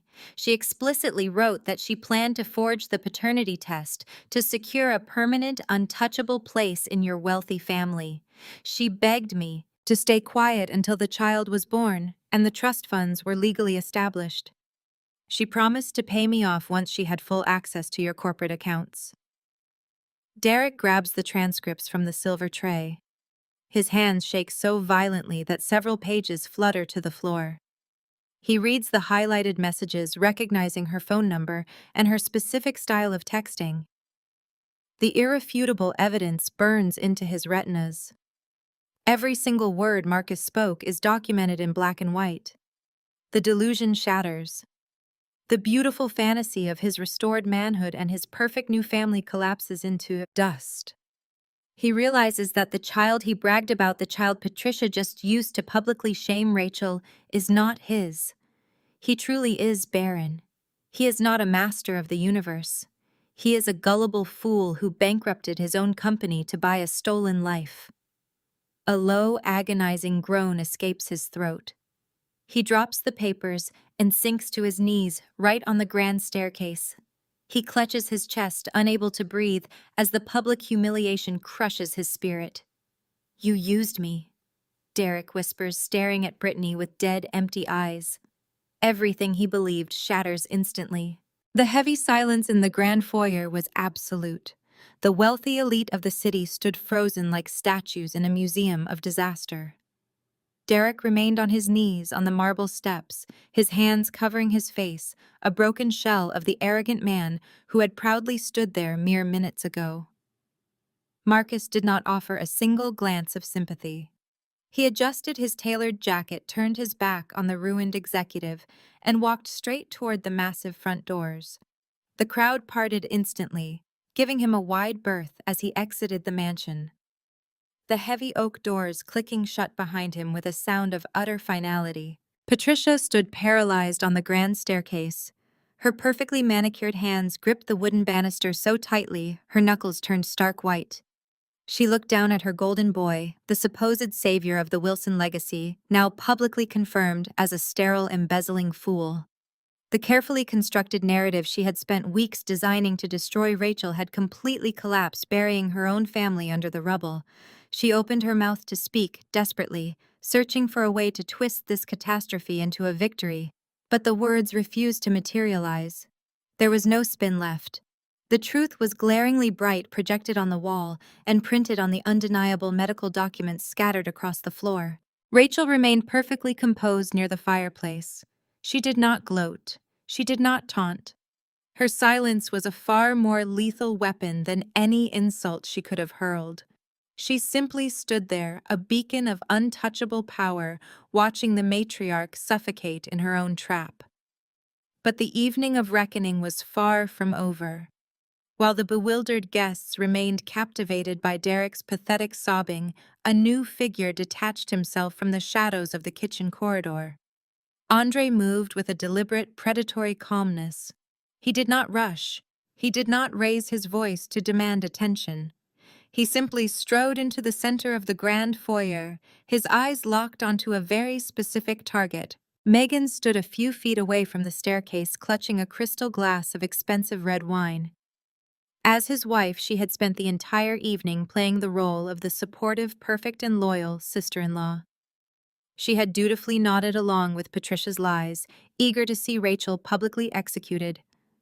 Megan had always believed her own position within the elite family was completely secure, insulated by her flawless social performance and her carefully cultivated image of domestic perfection.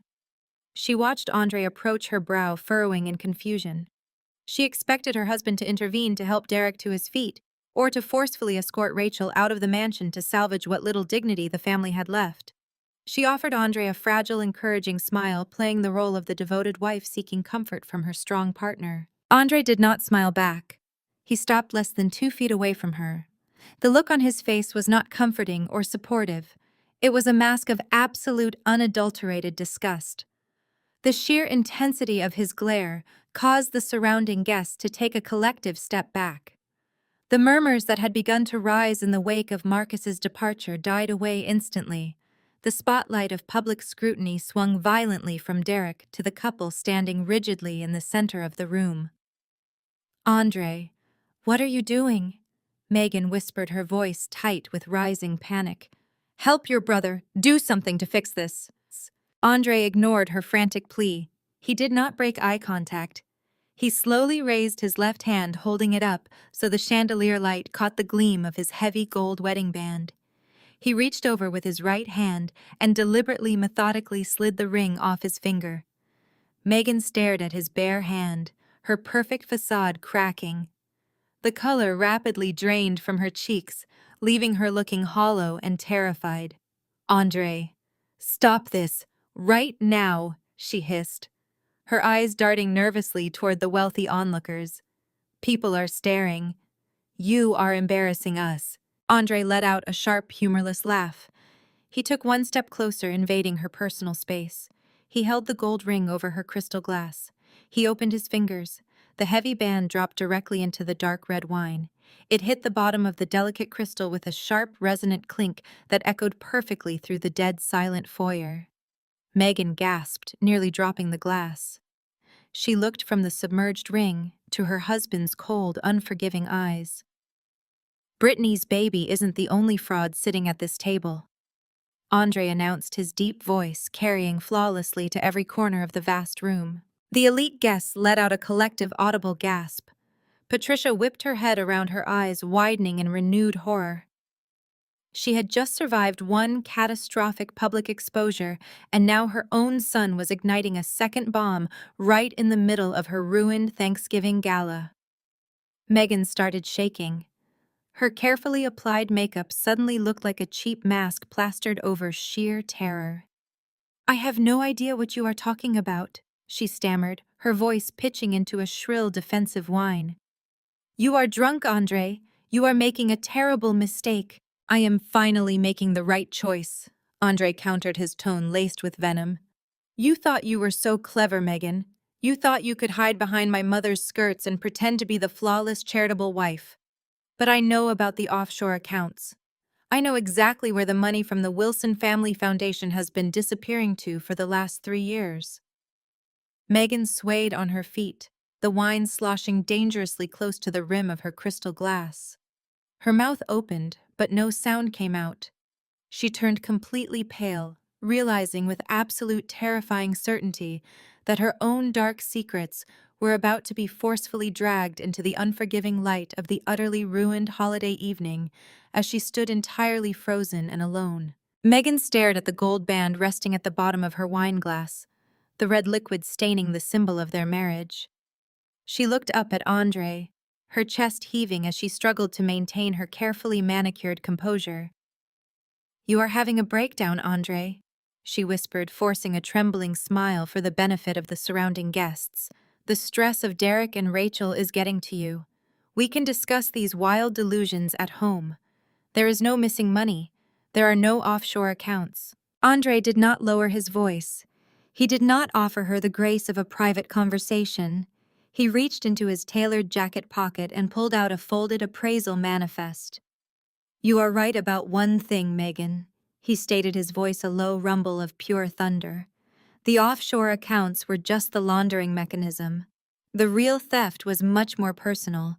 You did not just steal money, you stole my family history." The foyer grew so quiet that the clinking of ice in abandoned cocktail glasses sounded like shattering glass. Andre unfolded the document. "For the past 2 years, you have been methodically dismantling my family generational African-American art collection," he declared, holding the manifest up. "Pieces my grandparents and great-grandparents acquired during the Harlem Renaissance. Original works by Jacob Lawrence, Romar Bearden, and Jean-Michel Basquiat. You stripped them from the walls of our estate and replaced them with high-quality, worthless forgeries." Megan visibly recoiled, her back hitting the marble pillar behind her. The remaining color drained from her face, leaving her looking completely hollowed out. She opened her mouth, but the elegant lies she had spent a lifetime perfecting completely failed her. The elite guests, many of whom considered themselves art aficionados, gasped in genuine horror. Stealing generational wealth from a spouse was the ultimate social taboo. "You hired a private broker in Geneva to quietly auction off my heritage to anonymous private buyers." Andre continued, his voice echoing with righteous, unyielding fury. "You used your position as a trustee on the Wilson Family Foundation to funnel the illicit profits back into this country, disguising the massive wire transfers as charitable international donations. You thought because I trusted you, because I loved you, that I would never look closely at the brushstrokes on the canvases hanging in my own home. You thought my family was just too careless to notice. I had to do it. Megan suddenly blurted out, the panic finally breaking through her pristine facade. She clutched her hands together, her voice cracking into a desperate, shrill plea. You do not understand, Andre. I did not spend a single dime of that money on myself.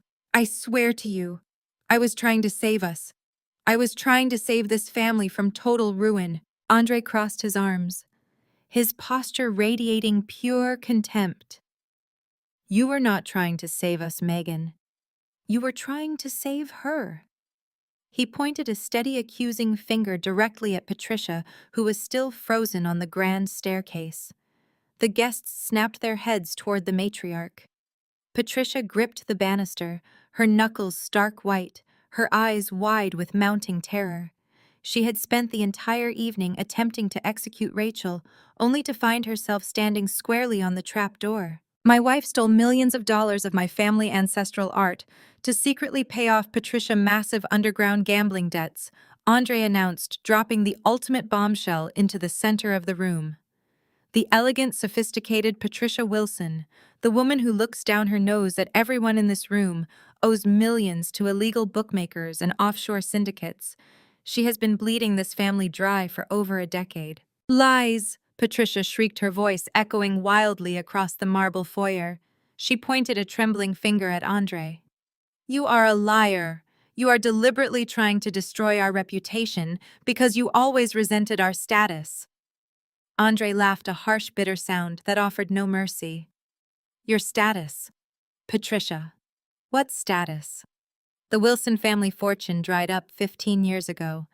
Your vaunted old money is nothing but an illusion held together by cheap credit and supreme arrogance. You look down on everyone who actually works for a living. Andre continued, addressing both Patricia and the whispering crowd. You treated Rachel like a common peasant because she came from a working-class background. You treated me like a convenient diversity prop, a way to make your conservative family look modern and progressive. But the reality is that your entire existence, this mansion, your designer clothes, those fake pearls hanging around your neck, has been entirely funded by the people you despise. Andre stepped toward the staircase, his presence forcing Patricia to shrink back against the wall. The wealthy, superior Wilson family has been completely surviving by leeching off their black son-in-law and their self-made daughter-in-law, Andre declared, his voice ringing with absolute authority. Rachel built Vanguard Investments with her own brilliant mind, while Derek played golf and took the credit. I brought real, tangible generational wealth into this family, while Megan secretly stole it to pay for your pathological gambling addiction. You are nothing but elegant parasites. The societal destruction was instantaneous and absolute. The power brokers and socialites in the room stared at Patricia with unvarnished disgust. The racial and class superiority the Wilsons had wielded like a weapon had been completely inverted. They were exposed as absolute frauds, financial predators hiding behind a historic last name. Megan fell to her knees on the marble floor, sobbing hysterically as she reached out toward her husband. Andre, please, I was terrified. She threatened to cut me off. She told me the scandals would destroy us all. I did it to protect our name. Andre looked down at his weeping wife, feeling absolutely nothing but cold closure. My name does not need protecting, Megan. Yours is entirely worthless. He then turned his back to the Wilsons. Goodbye. The heavy oak doors clicked shut behind Andre, sealing the absolute destruction of the Wilson family legacy. The grand foyer just an hour ago, the pinnacle of high society, now resembled the scene of a catastrophic massive car pileup. Megan remained crumpled on the marble floor, her manicured hands clutching her face as her hysterical sobs echoed against the vaulted ceiling. Patricia was slumped against the wall, her eyes wide and vacant, staring at the shattered remains of her crystal champagne flute. The elite guests, the very lifeblood of Patricia's social dominance, began a synchronized retreat. Bank executives and prominent socialites turned their backs on the disgraced matriarch without offering a single word of comfort. They moved toward the coat check with deliberate urgency, treating the Wilsons like carriers of a highly contagious disease. Derek remained on his knees on the lower steps of the grand staircase. The crushing weight of his reality finally breached the thick walls of his lifelong entitlement. He had nothing left. Vanguard Investments was completely gone, stripped from his control, through his own staggering incompetence and Rachel's brilliant maneuvering. The federal authorities were already preparing the indictment for his rampant corporate embezzlement. His impending fatherhood, the grand prize he had paraded before the world to mask his deep hidden insecurities, was a humiliating, biologically impossible lie. Brittany, the fertile trophy wife he had banked his redemption on, was exposed as a calculating grifter. And now the impenetrable safety net of the Wilson family fortune was revealed to be a hollow fraud drained by Patricia's illegal gambling debts and Megan's criminal art thefts. Brittany recognized the sinking ship. She did not waste time offering apologies or attempting to comfort the man she had planned to extort. She hiked up the skirt of her expensive maternity gown, stepped carefully around Derek's kneeling form, and sprinted out the front doors, abandoning him to face the wreckage alone. Derek slowly lifted his head. His perfectly styled hair was disheveled, and his tailored velvet blazer looked suddenly absurd, a costume for a play that had just been violently canceled. He looked at his mother, completely paralyzed by debt. He looked at his sister facing federal prison for stealing generational art. Then his eyes locked onto Rachel. She stood near the marble fireplace, radiating absolute power. She was entirely untouched by the devastation surrounding her, a flawless portrait of success and untouchable wealth. In that moment, the sheer audacity of his male entitlement overrode his profound humiliation. His mind, completely incapable of accepting total defeat, desperately scrambled for a lifeline. He looked at the woman he had mentally tortured for 5 long years, the woman he had relentlessly mocked, cheated on, and tried to utterly destroy, and saw only a convenient exit strategy. He deeply convinced himself that her presence here tonight was not about vengeance, but about lingering affection. He truly believed that his charm, which had always saved him, would magically work again. He could simply say he was sorry, and everything would be perfectly fine. He stood up, his legs trembling slightly, and stumbled down the remaining marble steps. He ignored the departing guests, who eyed him with open disgust. He walked directly toward Rachel, his face morphing into a mask of pathetic, manufactured vulnerability, desperate to rewrite his very own tragic ending right now. "Rachel," Derek whispered, his voice cracking as he closed the distance between them. "Please, listen to me." He reached out, desperate to touch her, but the imposing figure of a private security guard immediately blocked his path. Rachel waved the guard away with a subtle flick of her wrist, allowing Derek to step closer. She wanted to hear exactly what kind of delusion he was about to vocalize.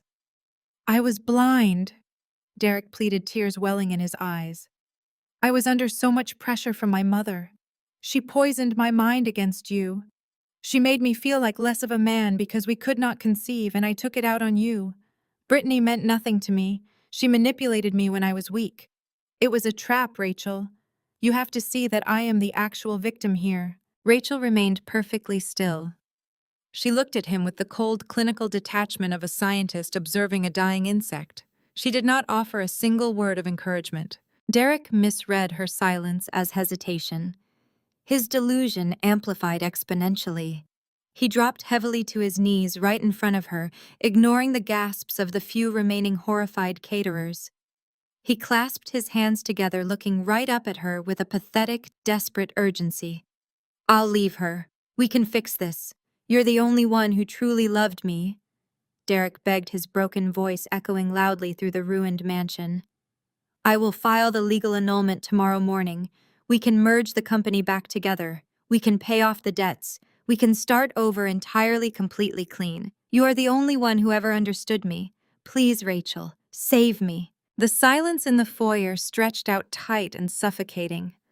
Derek kneeled on the marble floor, staring up at the woman he had profoundly abused, genuinely expecting her to throw her arms around him and offer him salvation.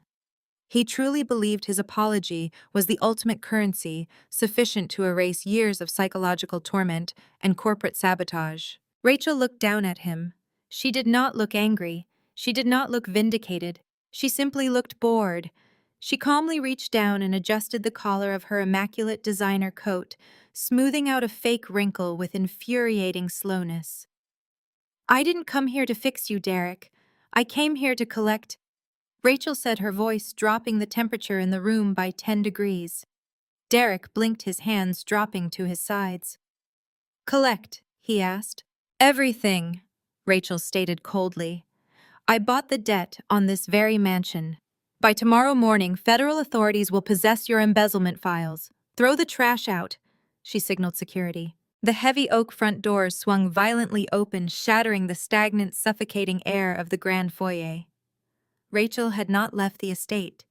She had merely stepped onto the portico to personally welcome her final guests. She turned on her heel and walked back inside, flanked by 4 uniformed county sheriff deputies.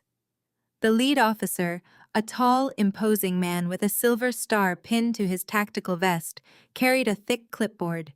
Behind him, 2 younger deputies hauled stacks of flattened cardboard moving boxes and rolls of heavy-duty black contractor trash bags. The jarring industrial sound of the plastic bags hitting the pristine marble floor echoed like a gunshot. The remaining elite guests, those who had lingered out of pure morbid fascination, collectively gasped and pressed themselves flat against the walls. The illusion of the Wilson family invincibility was officially dead. Rachel bypassed the chaos entirely. She walked with deliberate, measured steps past the trembling bodies of her former relatives and ascended the sweeping grand staircase. She stopped at the top landing, resting her hands lightly on the polished mahogany banister. From this elevated vantage point, she possessed a perfect, unobstructed view of the wreckage below. She was no longer the outsider fighting for a seat at the table. She owned the table, the entire house, and the very ground they stood on. Sheriff Miller stepped directly into the center of the foyer, his booming voice cutting through Patricia's ongoing hysterical hyperventilation. He did not care about the designer gowns or the remnants of the lavish Thanksgiving feast visible in the adjacent dining room. "Patricia Wilson, Derek Wilson, and Megan Wilson," he announced, reading from the official documents clipped to his board. "I am serving you with a final court-ordered writ of possession. The 30-day notice period expired at exactly 8 o'clock this evening. This property and all non-personal assets contained within are now under the legal possession of Vanguard Holdings. You are hereby ordered to vacate the premises immediately." Patricia pushed herself off the wall, her face a mask of smeared makeup and sheer disbelief. "You cannot do this to me!" she shrieked, her voice cracking wildly. "I am Patricia Wilson. I know the mayor. I know the chief of police. I will have your badge for stepping foot in my home during a holiday. You will all be fired." Sheriff Miller did not even blink. He had dealt with wealthy, entitled defaulters before, and their reactions were always identical. "The judge signed this order 3 days ago, ma'am," he replied, his tone devoid of any emotion. "You were legally served the preliminary notices weeks ago and chose to ignore them. You have exactly 20 minutes to gather your personal clothing and basic toiletries. Anything else remains with the estate. Deputies distribute the bags." The young deputies stepped forward, snapping open the large black trash bags with a sharp plastic rustle. They handed one to Patricia, one to Derek, and one to Megan. The visual impact was brutally stark. The powerful, aristocratic Wilson family was being ordered to shove their belongings into garbage bags right in front of the city's most prominent socialites. Derek stared at the black plastic in his hands as if it were an alien artifact. He looked up at Rachel, standing like a marble statue at the top of the stairs, and then down at the bag. He broke completely. A loud, pathetic sob tore from his throat. He dropped to his knees, utterly defeated, and began dragging himself toward the coat closet. He pulled out his custom-tailored Italian wool coats and haphazardly shoved them into the plastic sack, weeping openly. The guests watched in absolute silence, horrified and captivated by the sheer magnitude of his public humiliation. Megan moved with frantic, jerky motions.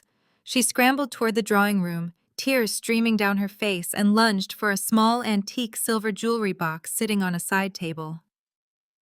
Julian Vance, Rachel's attorney, materialized instantly, placing a firm hand over the box before she could open it. Personal clothing and basic toiletries only, Mrs. Wilson Vance stated smoothly, his voice carrying clearly up to Rachel.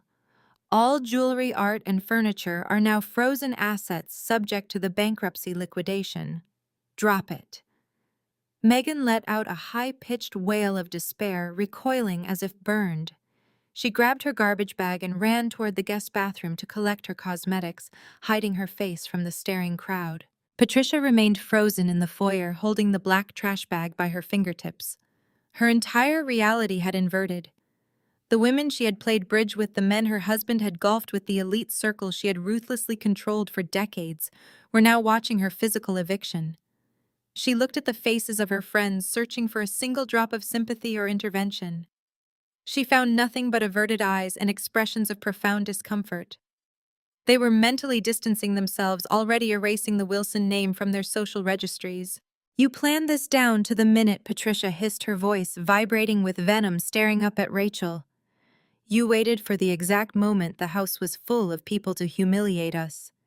You are a vile, disgusting creature." Rachel leaned forward, slightly resting her forearms on the banister. Her expression remained completely serene. "I simply provided the stage, Patricia. You wrote the script, directed the play, and cast yourselves as the villains. I am just bringing down the curtain. Now pack your bags. The clock is ticking." 15 minutes passed in excruciating humiliation for the fallen dynasty. Derek dragged his bloated trash bag across the marble floor. Megan emerged from the hallway, hiding her swollen face.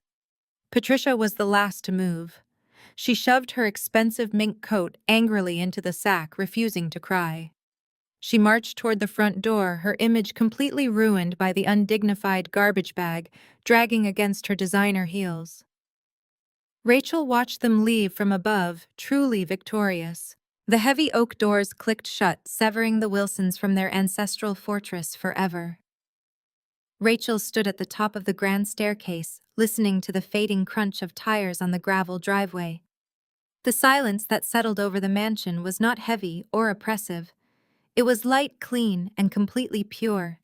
The sprawling estate was finally purged of its elegant parasites, but the brutal reality of their eviction was merely the prologue to their ultimate punishment. The universe had an immaculate sense of timing, and the following months delivered a masterclass in catastrophic consequences. The mighty Wilson family did not just fall from grace. They plummeted into an abyss of their own making, hitting the concrete bottom with shattering force. For Derek, the descent was exceptionally agonizing. Julian Vance's legal maneuvers were ruthless and precise. Faced with a mountain of undeniable evidence regarding his corporate embezzlement, Derek was cornered. To avoid a lengthy federal prison sentence, he was forced to accept a humiliating plea deal. The court stripped him of every remaining asset he possessed and ordered massive, crippling financial restitution. Derek, the man who had never lifted a finger to perform a day of hard labor in his entire pampered life, found himself entirely stripped of his unearned executive titles. He narrowly avoided a jail cell only by taking a grueling minimum wage job at a massive logistics warehouse on the gritty outskirts of the city. His new reality was brutally physical. He spent 10 hours a day hauling heavy cardboard boxes, sweeping concrete floors, and operating a manual pallet jack under the harsh, unforgiving glare of fluorescent industrial lights. His tailored velvet blazers and custom Italian leather loafers were permanently replaced by stained safety vests and steel-toed boots. His hands, once manicured and soft, grew heavily calloused and blistered. At the end of every exhausting shift, he had to hand over 90% of his meager paycheck directly to the court. He was trapped in a perpetual cycle of exhausting physical labor and crushing poverty, completely stripped of his arrogance, and forced to bow his head to supervisors who cared nothing for the disgraced Wilson name.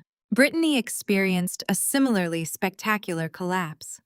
Her grand scheme to secure a lifetime of luxury by faking a pregnancy with the Wilson heir dissolved the exact second the family fortune evaporated. The handsome personal trainer she had conspired with was a shark in his own right. The moment he realized Derek was utterly bankrupt and facing criminal charges, he packed his bags and vanished into the night, blocking her number and abandoning her without a second thought.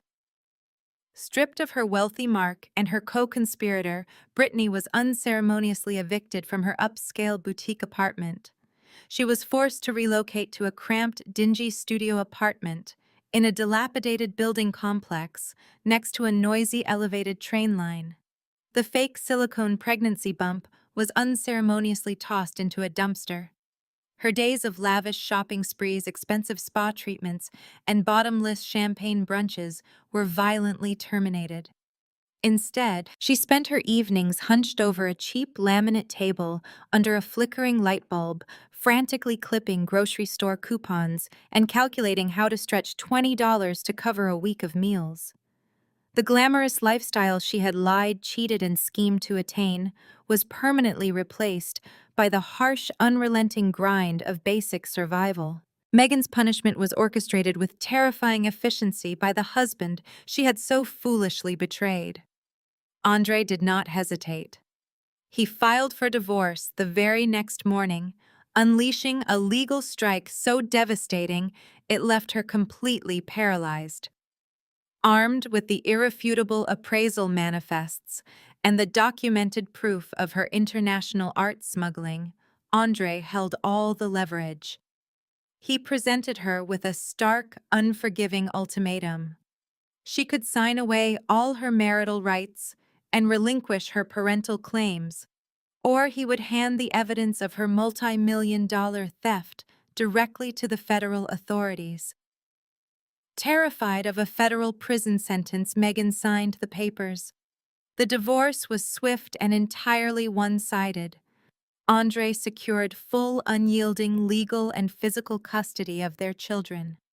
Megan was banished from their lives, deemed an unfit mother and a criminal liability. Due to the staggering financial value of the stolen generational art, the judge awarded her absolutely nothing in the settlement. No alimony, no property, no assets. The flawless charitable society wife was instantly reduced to a disgraced, penniless outcast, entirely severed from the family she had built and the wealth she had stolen. With nowhere else to turn, the two most arrogant women in the city were forced into a humiliating living arrangement. Patricia and Megan, stripped of their mansions and their limitless credit lines, ended up crammed together in a tiny, run-down two-bedroom rental on the wrong side of the city tracks. The contrast was a daily psychological torture. The walls of their new home were paper-thin, the plumbing constantly rattled, and the heating was entirely unpredictable. There were no caterers, no private drivers, and no gala invitations. They were completely shunned by the high society elite they had once ruled. Their former friends treated them like absolute pariahs, blocking their numbers and ignoring their desperate pleas for loans. The mother and daughter were left alone in their cramped quarters, surrounded by the rapidly fading remnants of their past glory. They spent their days wearing outdated designer clothes that they could no longer afford to dry clean, bickering endlessly in a cramped, outdated kitchen. Patricia, once the terrifying matriarch of the Wilson Empire, was reduced to a bitter, chain-smoking recluse, staring out a dirty window at a street she despised. Megan sat on a sagging second-hand sofa, endlessly scrolling through social media, on a cracked phone, watching the world move on completely without her. They had engineered their own flawless destruction, and their ultimate punishment was being forced to survive the rest of their lives in the exact squalor they had always believed they were far too superior to endure. The morning Rachel officially took possession of the estate, the air was crisp and biting. She stood alone in the grand foyer, staring up at the vaulted ceiling. Where just months prior the Wilson dynasty had met its humiliating end, there was now only a hollow, echoing emptiness.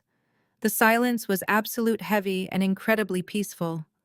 No clinking crystal glasses, no forced, sycophantic laughter, no venomous whispers bouncing off the cold marble walls. It was a blank canvas stripped of its toxic history. Rachel did not move in with designer suitcases or elite interior decorators. She arrived the very next dawn with a fleet of heavy industrial machinery and a small, disciplined army of contractors. Within 48 hours, the ruthless gutting commenced. Rachel stood on the front lawn with a steaming cup of black coffee, watching with immense satisfaction as the ornate mahogany banisters were ripped from their moorings with loud, splintering cracks. The custom silk draperies Patricia had spent a small fortune importing were torn down and carelessly tossed into massive dumpsters. The imported Italian marble floors were mercilessly jackhammered into a cloud of fine white dust. Every trace of the ostentatious taste that defined the previous owners was violently and systematically eradicated from the property. Rachel felt zero nostalgia, no sentimentality, only a profound cleansing relief. This house was no longer a monument to unearned wealth, generational cruelty, and suffocating vanity. It was going to become a weapon for ultimate good. Over the subsequent 10 months, the sprawling property underwent a total unrecognizable metamorphosis. The oppressive mansion was reborn as the Vanguard Empowerment Retreat. The grand formal dining room where Derek and Patricia had sat for years, plotting their financial crimes over roasted pheasant, was transformed into a state-of-the-art glass-walled conference center. The endless, empty guest bedrooms were converted into luxurious, highly secure, and entirely private residential suites. Rachel did not just build a simple corporate retreat. She built a reinforced fortress for survival education and complete rebirth. The foundation was specifically designed to provide absolute sanctuary, elite legal counsel, and comprehensive financial uncoupling services for women escaping severe financial abuse. She took the very estate that had been used for decades to belittle, isolate, and control her, and turned it into a powerful machine that systematically destroyed men exactly like Derek. The Vanguard Foundation offered far more than just a safe temporary haven. It provided aggressive financial literacy boot camps teaching survivors how to rebuild shattered credit scores and establish independent banking networks. Rachel employed a dedicated team of forensic accountants whose sole job was to track down hidden offshore assets and offshore accounts used by abusive partners to trap their victims. She offered substantial seed grants for women starting their own independent business ventures, ensuring they would never again have to rely on a toxic partner for their basic survival. To fund this massive philanthropic endeavor, Rachel utilized the other half of the vast estate as an exclusive high-end corporate retreat. Ethical tech companies and progressive corporations paid exorbitant premium rates to host their executive leadership summits on the completely redesigned ultra-modern grounds. Rachel poured 100% of those immense corporate profits directly back into the foundation, ensuring that no woman who walked through its reinforced steel and glass doors would ever be trapped by a depleted bank account again. The estate buzzed with a brand new, vibrant, and fiercely positive energy. It was the sound of women reclaiming their stolen lives, discovering their hidden assets, and guarding their futures. The Wilson name was completely erased from the local lexicon, completely replaced by a new legacy of genuine empowerment and unyielding strength. Rachel's independent real estate empire simultaneously exploded into unprecedented growth. Stripped of the emotional baggage and constant sabotage of her past, she operated with lethal, unmatched precision. She acquired severely undervalued commercial properties across the entire eastern seaboard, transforming them into thriving tech hubs, sustainable housing complexes, and profitable community centers. Her portfolio quadrupled in value within a single record-breaking fiscal year. She was entirely untouchable, moving through the ruthless corporate world with the quiet, terrifying grace of an apex predator who had successfully conquered her chosen territory and eliminated all potential threats. The private grand opening gala for the Vanguard Empowerment Retreat was a breathtaking masterpiece of understated, elegant triumph.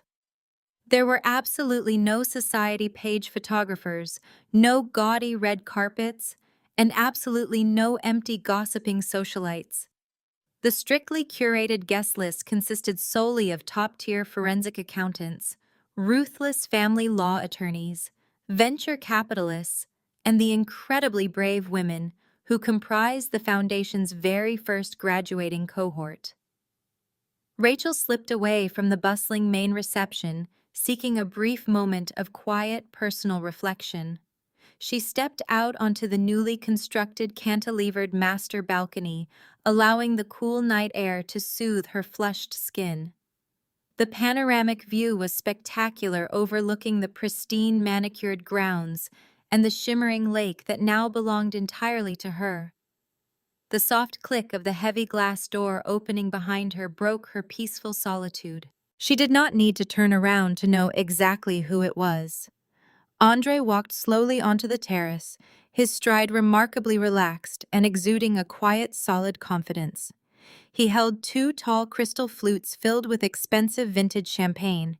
He handed one gently to Rachel, coming to stand right beside her at the sleek glass railing. As the newly appointed chief legal counsel for her rapidly expanding real estate empire, Andre had become her most formidable trusted ally. His intimate knowledge of elite financial maneuvering proved utterly indispensable. They raised their glasses in perfect unison, the fine crystal chiming softly against the night. They toasted to bright new beginnings. Rachel took a slow sip, looking out over the magnificent estate she had conquered. She smiled. Sometimes the best way to clean up the trash isn't to sweep it under the rug. It's to buy the whole damn landfill and burn it to the ground.